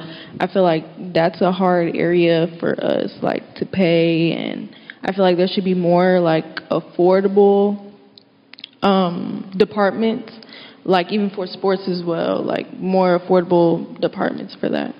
So somehow addressing the financial obstacle for getting involved in those community activities. Yeah, that'll touch on a couple of areas. One more right here, and then unless we've got someone pressing, we're going to jump to the next one because we've hit that 8:30 mark.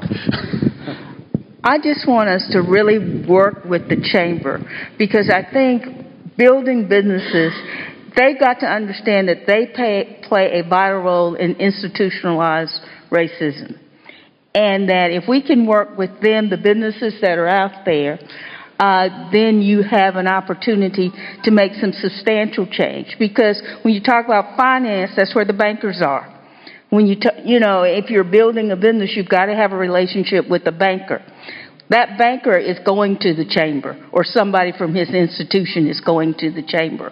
So I think we've got to communicate with the chamber so that they realize that some of their practices cause some of the problems that we're dealing with, and helping them see that it is to their benefit to include others, actively include others as well. So I think we really have to get a relationship with the business community, because you're going to get funding. Sponsorships come from businesses. And so if we can figure out a way to bring minorities into the chamber, and the chamber can understand that there's value in that for them, because they're all business people. So it's all about value for them as well as value for us. I think that's what's going to make substantial changes, because that's where the money is. Absolutely. Okay, I'm going to bounce to the next topic, but if you want to add something, feel free to email me. We'll add it into the notes and make sure we record it. How about transportation, transit? What is lacking transportation-wise in Louisville? Right back there, Penny.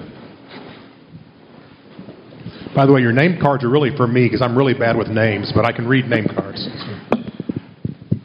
Sorry, I had to read past that. So that was one of the topics I wanted to talk about tonight. So for me, transportation, I want to talk about bus benches throughout the community, like the locations that we have in Old Town. They're awesome. But if you drive around the community, I see a lot of residents that are sitting on the grass waiting for the bus system to come. And I think when I first moved here in the 90s, I don't even remember a bus transit system in Louisville. But a strong public transportation system with adequate seating provides mobility, and mobility can be a strong, powerful resource for our community residents. This can help them establish a sense of community involvement so that they can get to their jobs, to the library, to Old Town, to the lake, and other city services. I see the residents waiting at the bus stop in my area by the ninth grade center, and they're sitting on the ground. There's no shelter for them from the sun, rain, and even snow sometime. I just think that that's something that's a low-hanging fruit in Louisville that we probably can identify as something that is a needed resource in our area for our residents that ride the bus transportation system. And so improved amenities at bus stops. We've made note of that. And you're right, yeah, DCTA bus service has only been around, what, about 10 years now? About 10. It's relatively new. Fumi, right here in the middle. Thank you. So it kind of relates a little bit to what you were saying, Penny. One of the things that, you might already have this, but if there's a pothole on the road, is there a way that every Louisville resident knows how to report that so that can get fixed? Is there a website that you can link, or is it on the City of Louisville app? So there's multiple places to report it, but I can tell you not everybody knows it. Okay. On the city website and the city app, you can report it, or you can call the Public Services Hotline, which is 24 hours a day. So something I was thinking to that effect is, would it be possible then to put it on maybe a utility bill, put the QR code, because everybody gets a utility bill, and say this is where you can find the information, because we're trying to make it more accessible to everybody. Okay.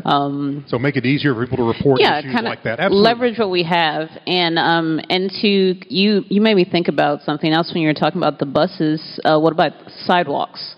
There's some parts of Louisville that don't have sidewalks, and we end up walking on the grass, or people riding their bikes on the grass, or you have to walk on the road. Is there a way that we can make that better too? Okay. We'll make a note on the session 5 to talk about sidewalks. There's reasons for that, and there's ways to address it. We'll add that to the list for session 5. Thank you. Anything else on transportation? Right behind you. Jocelyn put her hand up. So what's the plan to hook up the other part of Louisville, around the Castle Hills 121 business? You mean physical connections? Yes. So Corporate Drive is going to build all the way through, cross the river, and connect to Windhaven. So that'll be a big road connection, which will include sidewalk or walking path along it. Mm-hmm. So that's a big one there. The river is the big dividing point. So, connecting to Castle Hills is going to be an ongoing process. Okay. Is there any place where there's a bus directory that tells you where the buses go? There is on the DCTA website, dcta.net. Okay. I can speak a little bit to that. I happen to serve as the vice chair of DCTA this year, so I'm learning about transit and all the deficiencies that we have in places and opportunities for growth.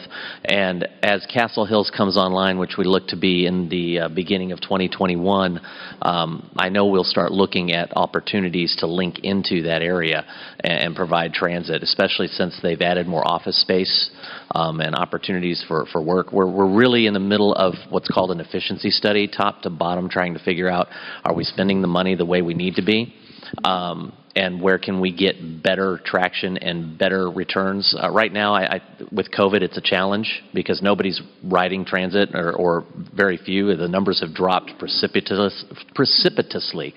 But with that challenge comes the opportunity to really reset and provide a service that I think all Denton County residents deserve, and we're working towards that.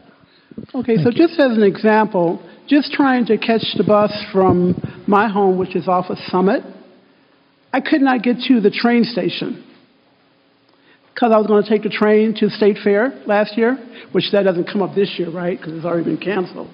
But it would be interesting to know how to get there, on what bus line or whatever it would take to get there. And I couldn't get anyone to give me that kind of information.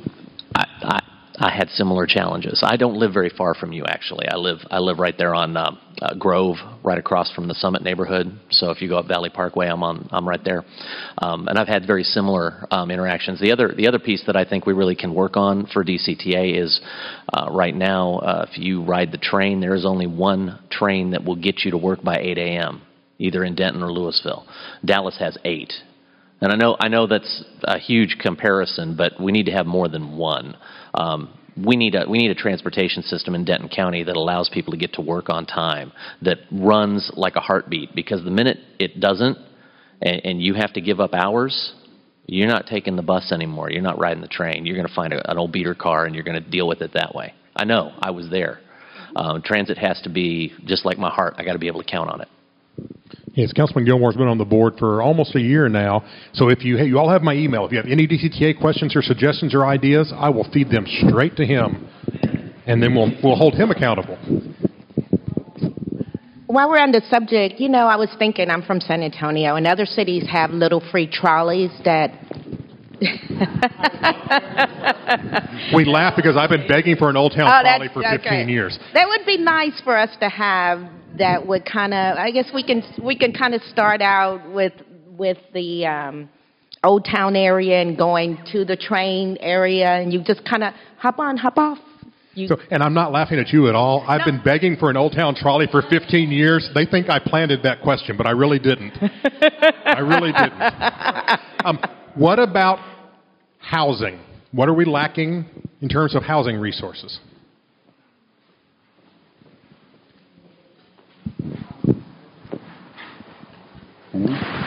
Got one in the back there. Someone's got to start. Sorry, I guess I've kind of been the poster child for this for several of the city conversations.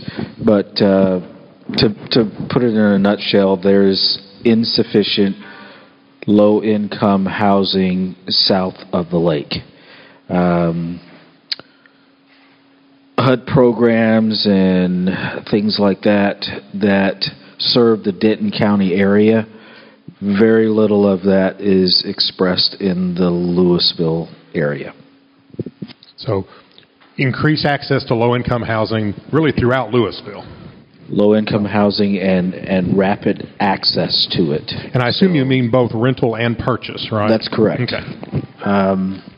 One of the ongoing issues in the Louisville area is people get trapped in their situation, and it's really, really difficult to get, for instance, from if you're in a long-term or an extended stay hotel situation, transitioning from that into stable housing is very, very difficult. It's almost a predatory environment, and many of the people that are living in those conditions, it's not by choice. It's sometimes there are legal issues, background issues.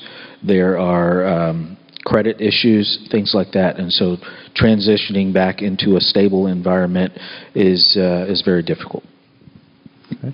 Mr. Cox, are you referencing Habitat in your comment there?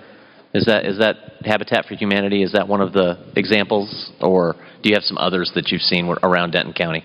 Well, for instance, homeowners that would rent to applicants of Section 8 housing and things like that, there's an insufficient supply in Louisville. Most folks would have to move north of the lake in order to... Gotcha. So you're referencing more systemic than specific programs that you've seen in other parts of Denton County. Okay, thank you. That's correct. A couple of hands up here in the front. Hold on. Where's the microphone? Here you go, right here. Okay. Thank you. In regards to housing, I guess I see both sides, because I do feel that sometimes individuals suffer from self-inflicted wounds, and maybe they don't have knowledge of budgeting, living within their means, financial literacy. So I'm guessing it kind of goes back to the business finance part. But I do know in Dallas County, because I used to work for City Manager Ted Benavides a long time ago, back in the early 2000s, when Ron Kirk was the mayor, and they had a program there where you would be a first-time home buyer, and you would go to a class, and then you would get a voucher that would, not that you needed it financially because you may have had good credit, but just to assist you in purchasing a starter home. I'm not an advocate of low to no income, because I know people have financial situations, but I guess oftentimes it does bring a certain depending upon where they are, they can cause your home value to decrease. And I pay substantial taxes in where I live. So I'm just being very honest about that. So I'm very concerned because it brings a certain caliber of a mindset, and that's just my opinion. So we have had a first-time homebuyers program that I think transitioned into the property enhancement, property maintenance program, same funding source. But we have the outline for it, so we know how to do it. Okay, well, my question was about affordable housing. So again, I'm not talking about low income. I'm talking about teachers and firemen and stuff unable to live in Louisville anymore because the housing prices have gone up so far. And so I know back when I took we were doing the Louisville University, and that was one of the things we talked about was how to put in affordable housing within the area because everything is, has gotten so high. Where are we with that as far as housing? So we did plan to do a study this year on that very subject. This year, okay. We went out to the marketplace, and the proposals came in beyond our budget, and then COVID hit, and we froze that, but we do plan to do that in the near future. We know it is a significant problem in the city. Okay, and again, not low income, but affordable But housing. affordable, absolutely. It's different. Absolutely. Okay.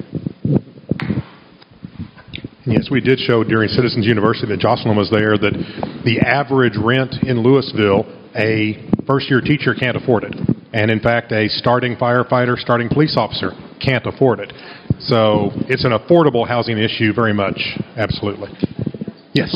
And to piggyback off what Tracy said, I had the honor of sitting on the CDBG since 2007 till y'all kicked me off. No, I'm just kidding y'all. I'm kidding y'all. Turned to a term limit board. But to the city of Louisville's defense, as far as the low income and affordable housing, you guys don't control that. The market does. And the thing is that when I was on the board for the CDBG, we had the first-time home buyer program, and then the cost of the home went up, but that wasn't anything that we could control or anything like that. And so the opportunity was there, but the market dictated something else. And to piggyback off what Tracy said, I wholeheartedly agree what you're saying too about the mindset and everything else that comes with that. And so with Louisville being 95% built out, 100% built out, we really don't have anywhere to place any other types of affordable homes or low-income homes or anything like that.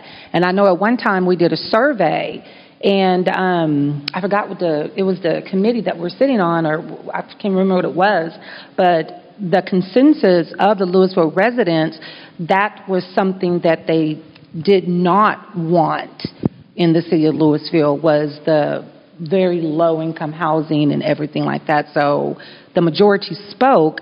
But then again, like I said, the market dictates what type of housing is here. Because, you can't even get a home. Even when I was on the board, the CDBG, 2 years ago, with the first-time homebuyers program, you couldn't even get a home in Louisville for under, $200,000.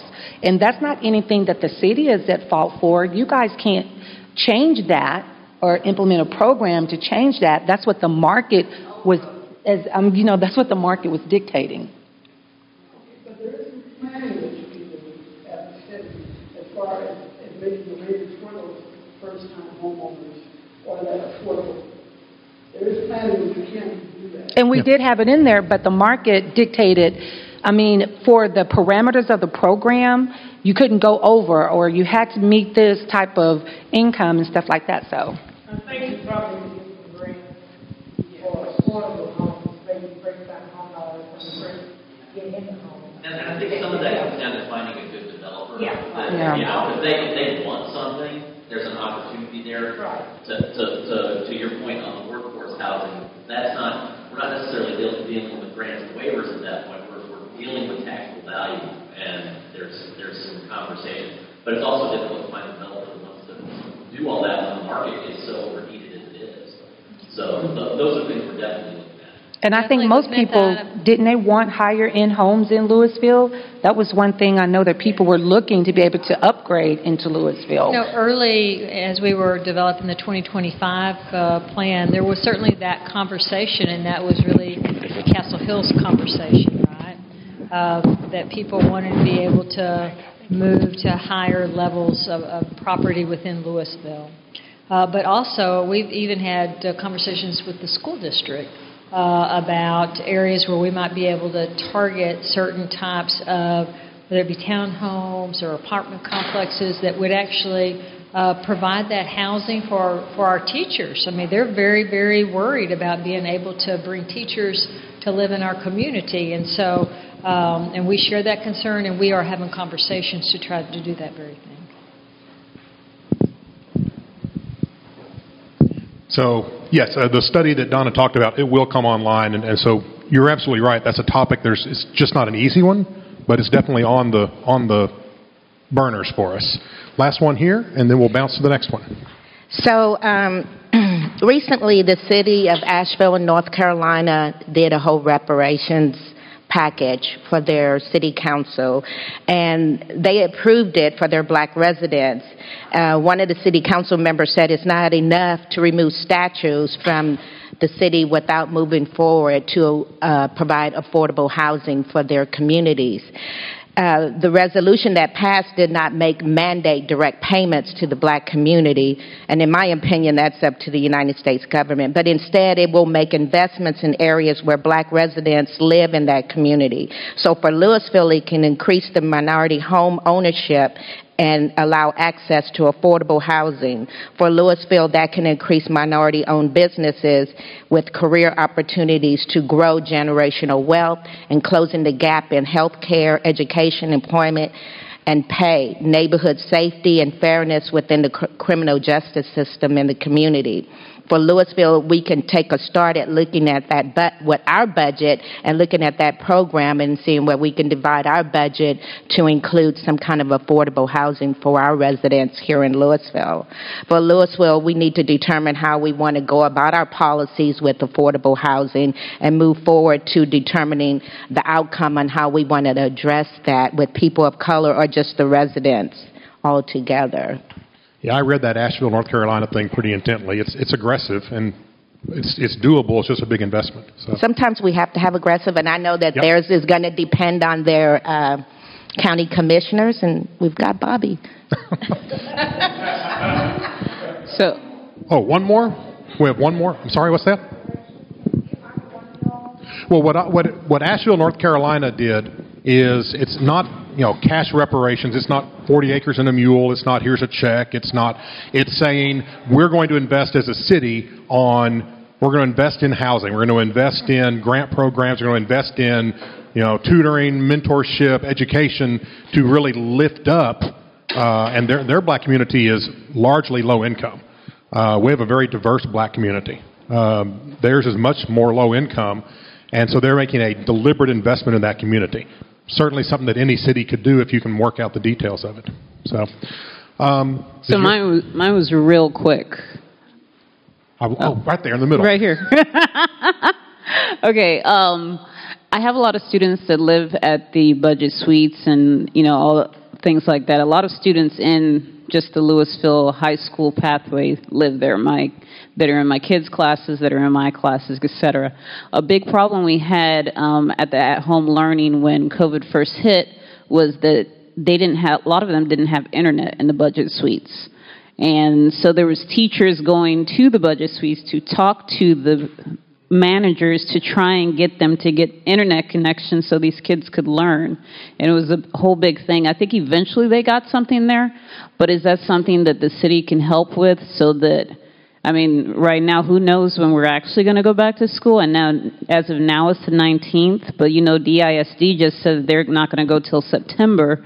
So I don't know if that's going to change for us again. So that's something that there's a lot of kids here that don't have internet connection. I've heard talk about making internet a utility. I don't know what would it take to do that, but yeah. So we've actually had conversation with the school district early on during the at-home learning about what could be done to help with that, and those conversations are ongoing, right? We actually set aside money for the CARES Act money to actually buy some, devices that can go to these homes to make sure the kids have connectivity. So we are having conversations with Dr. Rogers about that to make sure we're partnering on that. Hey, can I address that real quick? Okay. Just with the budget suite situation, because I was one of the administrators traveling there to try to make sure that the kids had access. A lot of that had to do with budget suites itself. Because we even tried to offer to place a bus in the parking lot to provide internet access to students. And it took a little bit of back and forth before that was approved. So it was not the fact that we were not, as LISD, trying to do that, but it was some pushback from them because they wanted their tenants to pay for service to get the internet. So if you hear that and you're trying to make a difference, if you have communication with budget suites when that comes about again, then it'd be greatly appreciated. Yeah, we even looked at putting hotspots into some of our parks, but it's just people are still sitting in their cars, so it's still limited access. But yeah, that's a big conversation. Okay, I got a real quick one, I promise. The school district has set up certain businesses, and my business is one of them, where we have a sign. If you can get there, we have free internet for students and anyone. And they have been promoting that. So there are certain businesses in this community have hotspots, and we've made our business available to anyone. And it's 24 hours. You can be there when we close. Do you know if the school district put out that list of businesses somewhere? I'm not sure. Krunda is the one that got me into it. She's on the city. She's on the she's school board. Yeah.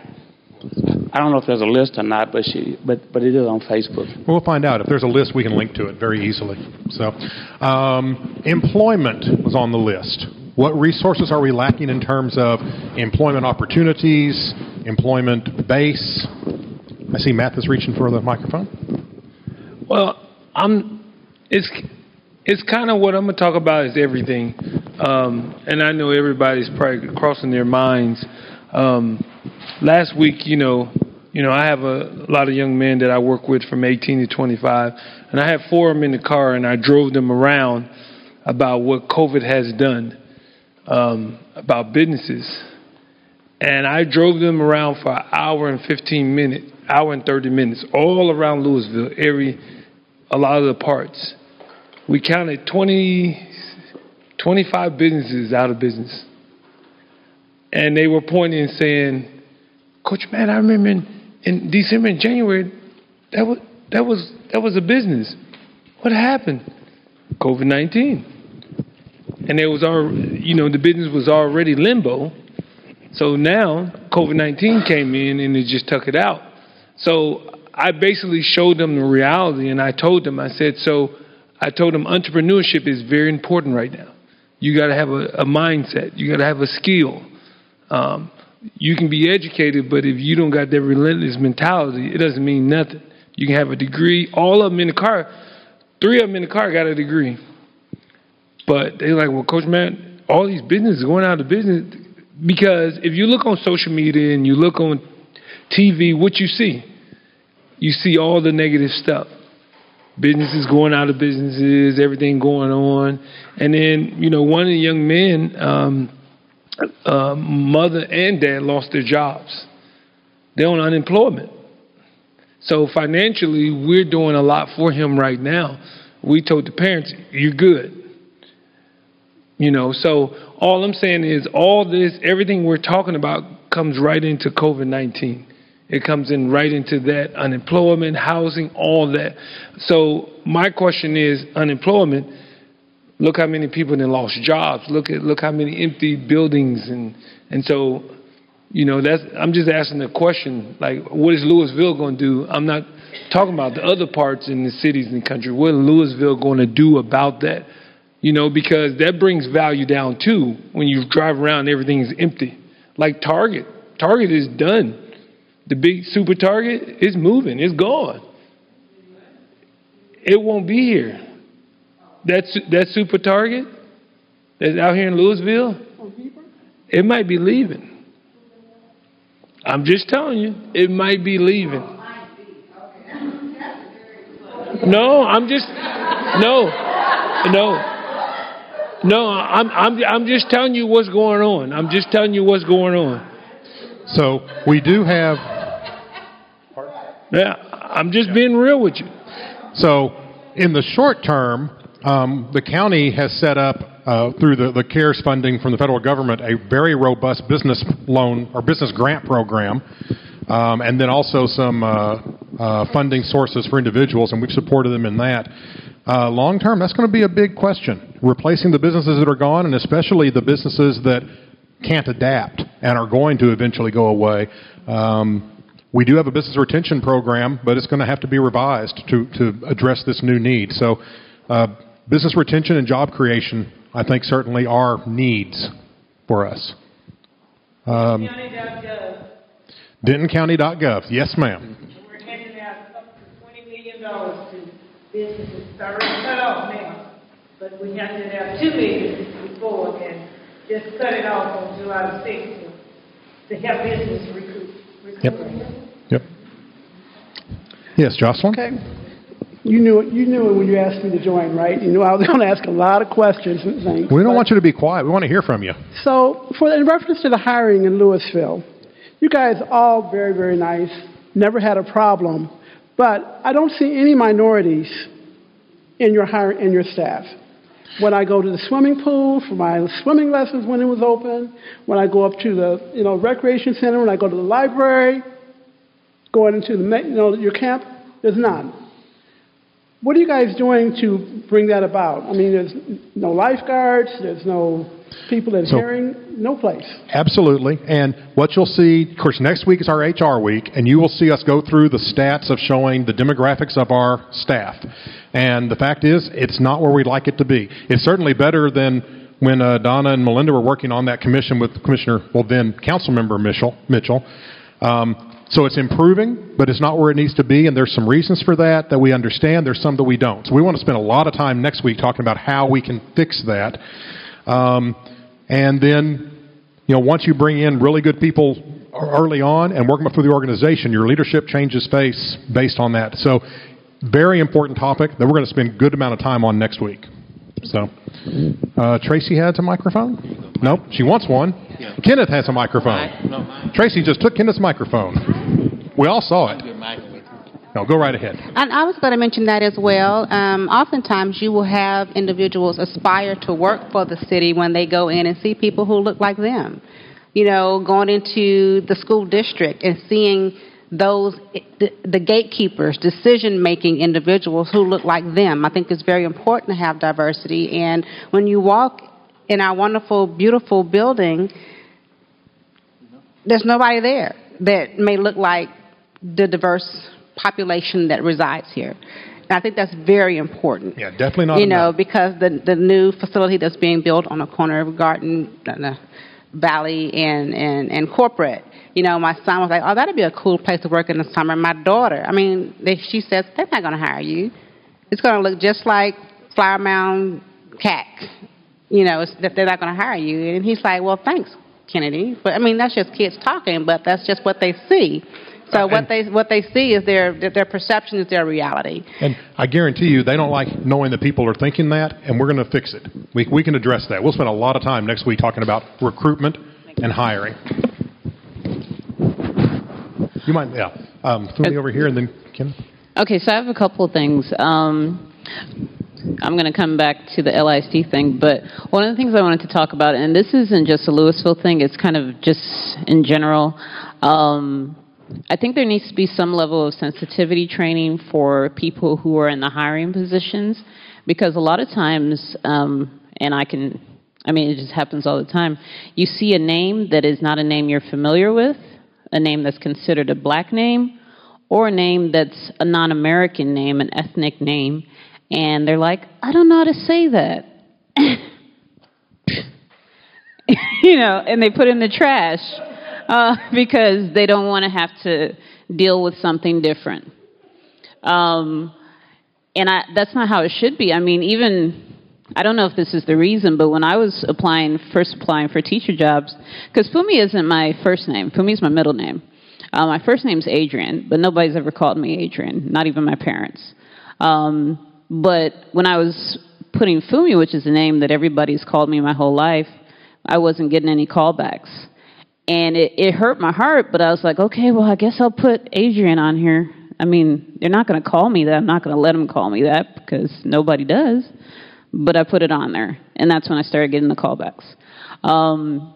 My children don't have English names. They just have Nigerian names. And there's a lot of people from different places that will name their kids in a certain way so that they can get callbacks and get interviews and get things like that. They think about that when they're naming their child.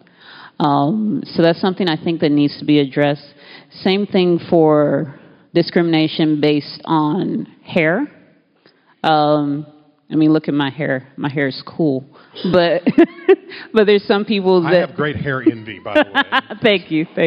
There's some people that would look at my hairstyle or similar hairstyle and say, well, this person couldn't be professional. This person couldn't fit into our system.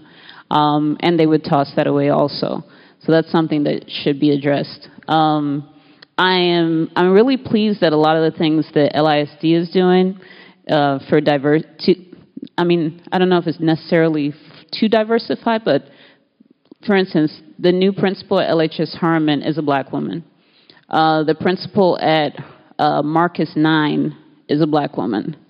I think the new principal at LHS Kilo is a black woman. So we are getting some people in places in higher positions, so I think that's great.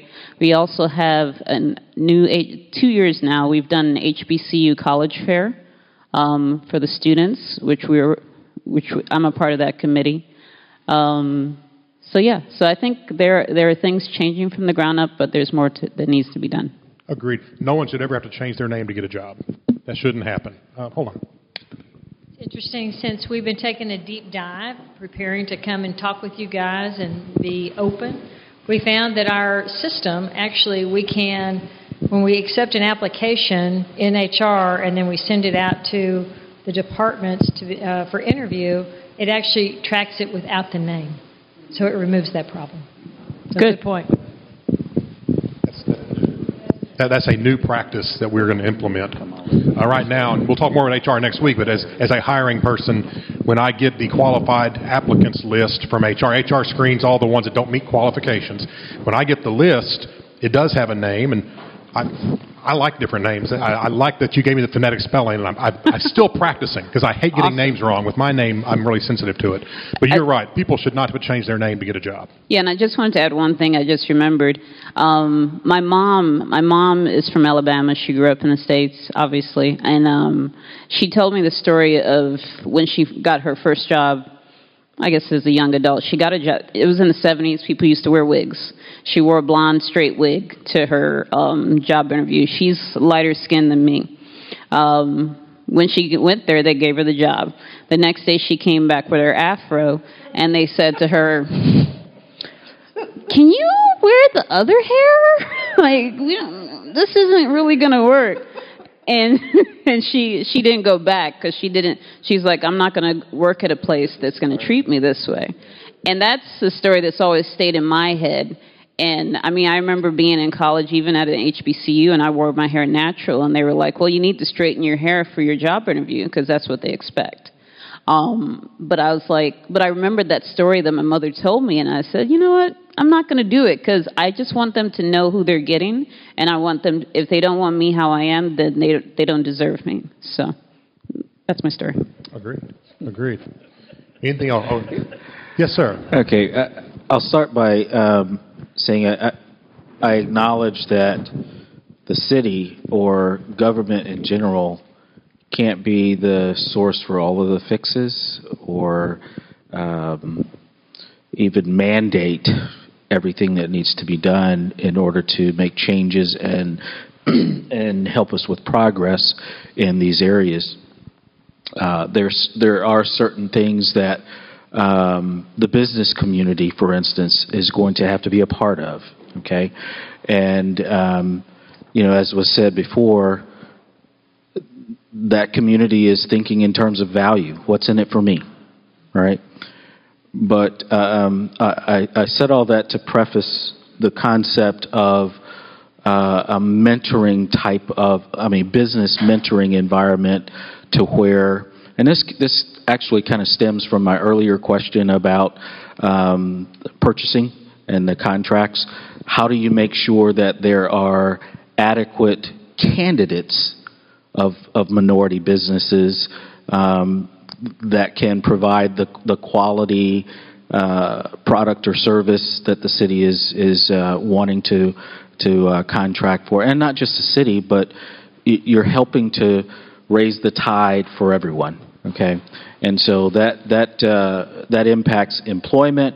It impacts minority-owned businesses, and it's a matter of how do you recognize the needs and then put a system in place that replaces the current system, the good old buddy system, and things like that, in order to make sure that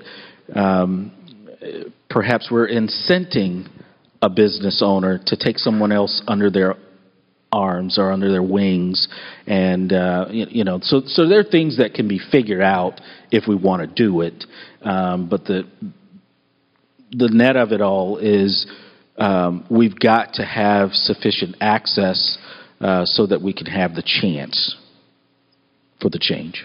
Agreed. And you're right, we can't force everybody to change, but we can certainly be the example. And we will talk about purchasing. The state has some processes in place to help with that. It's a little bit of a flawed system, but it has some benefits, and we'll talk about that in great detail week 5. Over here. I wanted to tie back into what Ms. Swankalo said about black educators. I feel like we need to promote more black educators as well, because me, as I'm going to an HBCU, it's going to be kind of weird for me that I have a black professor, because I've always been used to having white or Hispanic teachers. So that would be one change as well. Okay, and Kenneth? Yeah, I think one of the points that you made, Mr. Cox, about this whole business mentoring on a whole, because I see one of the topics here is education. And, when I retired, one of the things I always wanted to do was to mentor young black kids because of things I saw in corporate America. You can educate someone, he can walk out with a boatload of degrees, but if he doesn't know how to present himself to that bank officer on how to get the loan, if he doesn't know how to present himself when he's out selling his services or selling his businesses, it's going to be an issue. And this all just is intertwined when you look at the low-income housing. One of the biggest issues that we've got in Louisville is not the price of the housing necessarily. It's being able to get a job to be able to pay for that house that you want to buy. And that starts much farther upstream. Have I gone and educated myself? And college isn't right for everybody. Sometimes there's a trade schools or something, but you've got to do something. And this may not be very popular, but back to your point, the government can't fix everything. Some of that stuff we've got to take upon ourselves and fix ourselves. Go to school, get educated, get around the right people, learn some things. I used to tell my kids all the time, they don't put you in jail for asking questions. Go learn these kinds of things. And that's where I think a lot of times we need to look in the mirror. Are we doing the things to help mentor the young black men coming up so that they do go out and they get good jobs? They can afford housing. They can do all these kinds of things. So those are some of the things that I think, I'm not that familiar with LISD to know what programs they have, but I think some mentoring programs, real life mentoring with some of the folks in this room is something I think will go an awful long way. I think Matt has agreed so much I could hear his head shaking on that end of the room. That's your wheelhouse.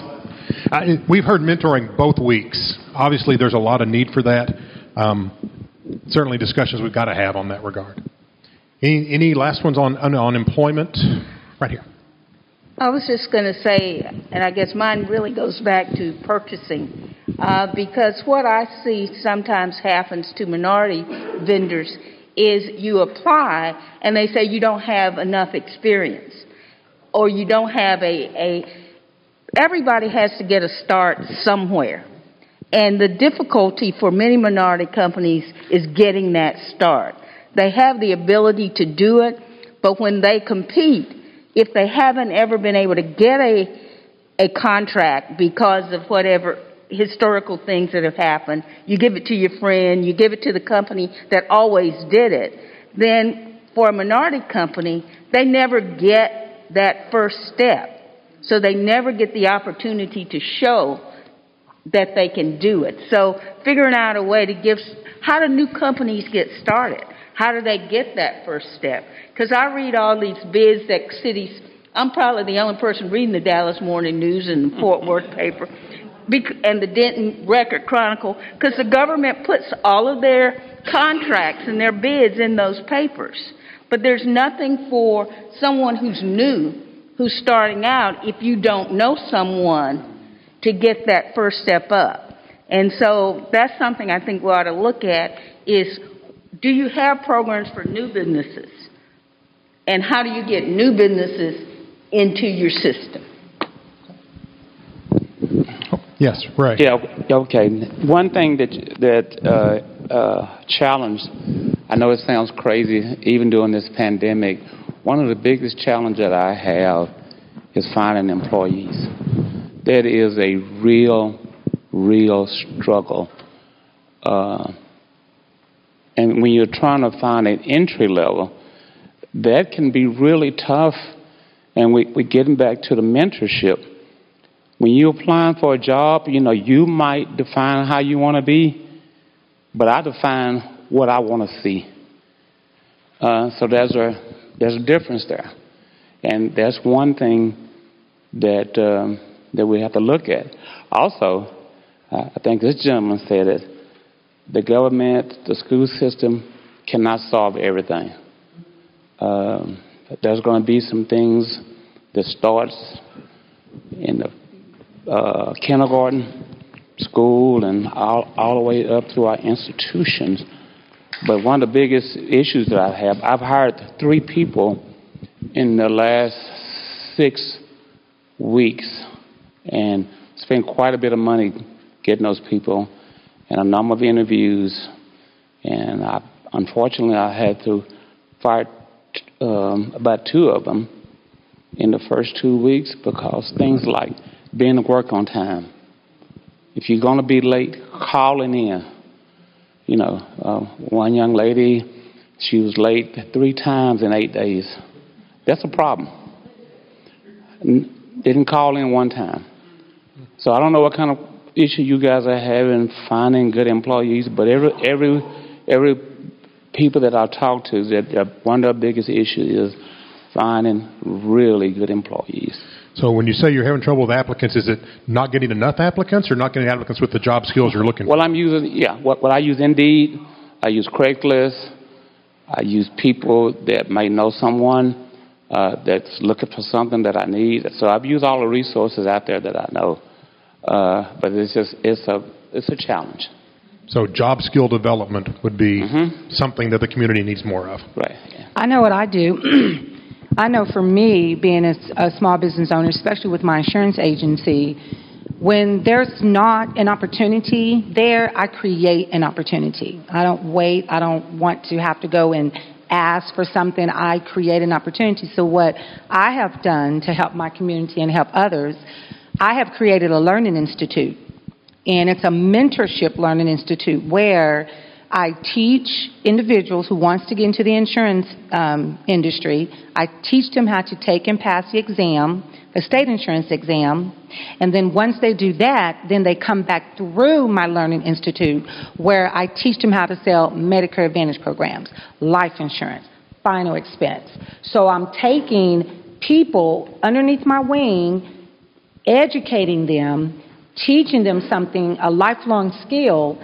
And then also, if they want to work for me as an agent, they can. Or if they want me to teach them how to start their own insurance agency, I'm there for that. Or just going through my learning institute will make them more marketable if they choose to go work for someone else. So I just don't wait for programs to be implemented. I come up with them for myself, implement them into my business, and then go out and search, or people come to me and I help. And that's what I've been doing. I think with the majority of us in here have businesses, instead of just waiting, we're all smart enough. We have the business acumen, or we wouldn't be in business. Create your own program. Create your own program to start helping our community, okay? Because if we don't do it, it ain't really going to get done in the time frame that it needs to be done, okay? So when you reach one, you teach one. So that's what I've been doing within my business right now, because there's nothing out there for us. So I created a program or created the opportunity. That's why I came back to, do you want change or chance? I can create my own opportunity and chance. And that's what I've done. So I encourage the rest of us in here to do that. That's a good idea. But also, I found out through my lawyer, doing something like that, that they have to get paid. Yeah, and that's good. Yeah, you have to pay them because it's not, that's like slavery, so to speak.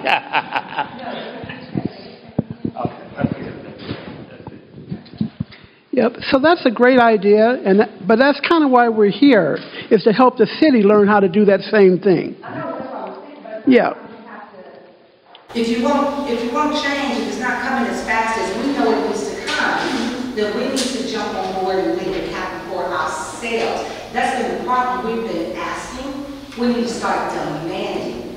Okay? And that's just like with Jesus. I mean, when God told Moses, God didn't say, Moses, go ask Pharaoh to free my people. He said, Moses, you go and tell Pharaoh to free my people.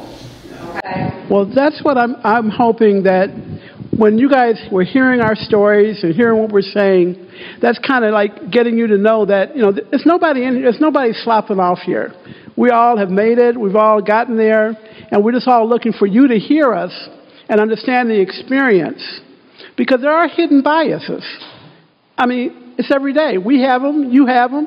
It happens. But you got to be aware of them in order to correct them. And that's what I'm hoping that all this discussion is doing, is giving you guys ideas on how to think outside the box, so that I can go into the office and see people that look like me, or I can go take a swimming lesson and see people that look like me. I can't wait for this new building to open up, because I want to see, how some of these ideas are coming to play in a new environment. So that's what I'm saying. Okay. Social services. We'll hit that one. We're running late again. I apologize for that. We're going to get you your own microphone next week. Okay. So one of the things that I think is really important is that we do not have enough entertainment in Louisville for African Americans. Now, again, when Fingerprints comes to town, whether they're at the medical center or they haven't even been in the square for some years. But I think you had Michael Jackson last year. I think was that the only one.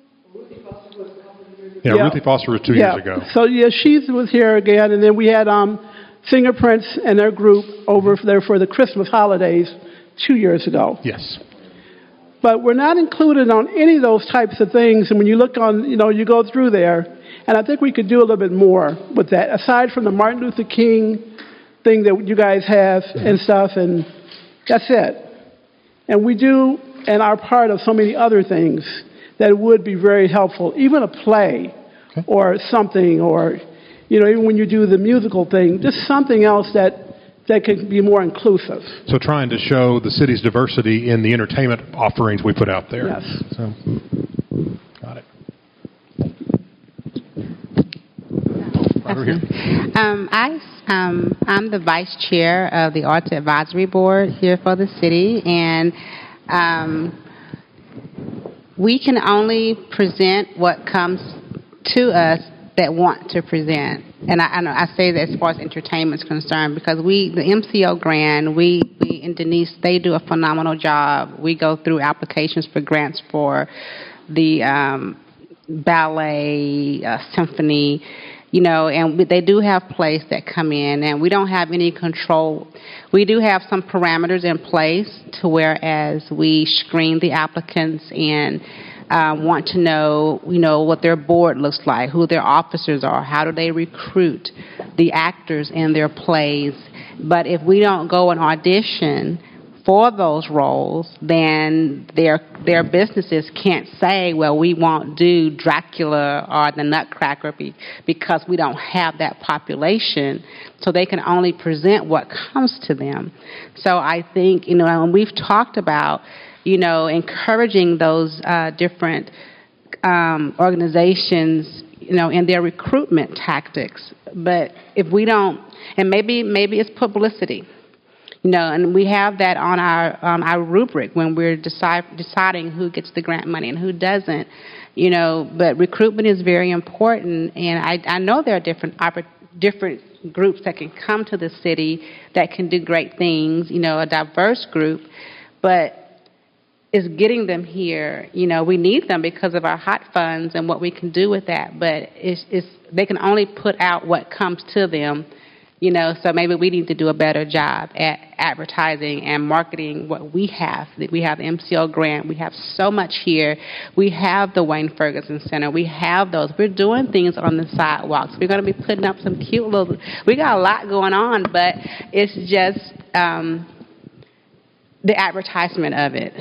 So in addition to cultural representation for the shows that we pay to bring in, but also seeing if there's a way through our grant programs to encourage that as well. Absolutely. I think I need a mic too. I think we need like 17 mics. When you were talking, I think it was you. I thought about some other things. What about having some type of events for Juneteenth? I know that most people in the black community have been aware of Juneteenth for a long time, but other people are just becoming aware this year. So maybe we can look at having some local events for that so that we don't have to go all the way to Dallas or something like that to do that. And also, I know there's a minority film festival that happens, I think in Denton. Yeah. Maybe we could do something similar or work with them or something like that. That's it. Yeah, we've looked at Juneteenth celebration about a year ago, and of course, our whole summer got wiped out. Part of that is manpower, but if we can get some help, we'd love to. Absolutely. Jackie? Yeah. I was just going to say, my household is a big supporter of the arts here, and we love everything that's been done in downtown Louisville. But I'm thinking even around Black History Month or around Juneteenth, or it wouldn't have to be around a day, but maybe an art show for artists of color from the area would be an idea. So we do the MLK show, but we just host it or hold the space. But yeah, that's absolutely. We're working. It's not exactly the same community, but on a similar vein. We're working right now on a small exhibit of chin artists. We did a little search for a project the Arts Board wants to do, and got a whole lot of people that showed interest, but they're all painters, not sculptors. So we're looking at doing a small show for them. But absolutely, that can be done. You betcha. Social services. Kept you late again. I didn't mean to. I really didn't. I think it's mostly Jocelyn's fault. Yeah. I'm joking. Please keep talking. No, please keep talking. Please keep talking. Yes, Linda. So I think I mentioned earlier about what were your plans for grocery stores, pharmacies on the Tanglewood area or south of Mill Street and all the new development areas, because right now there's nothing on the east side of 35. Care Now units, pharmacies, I would consider some of those social service needs, for our communities. Sure. And we've hit a lot of difficulties there, but we're still working on it. And when we do session 5, we'll have some information for you about business recruitment and development, but I think we'll touch on that. I wish I had an easy answer for you, but that's been a tough one. Anything else? I know. And again, I once again keep ignoring, and I apologize. I don't mean to ignore you. We're going to work on a better system for that. Maybe we do the hand-raising thing. We can do that with Zoom, right? Okay. Because I don't mean to ignore you. I really don't. So I'm throwing it to the online folks. If there's anything you want to say, I've been told to tell you to wait till next time, but I'm going to give you a chance here to unmute. I don't see any. Oh, Essence. Essence, you're on. No, Essence, you're not. What happened? Oh, Yvonne's on. No.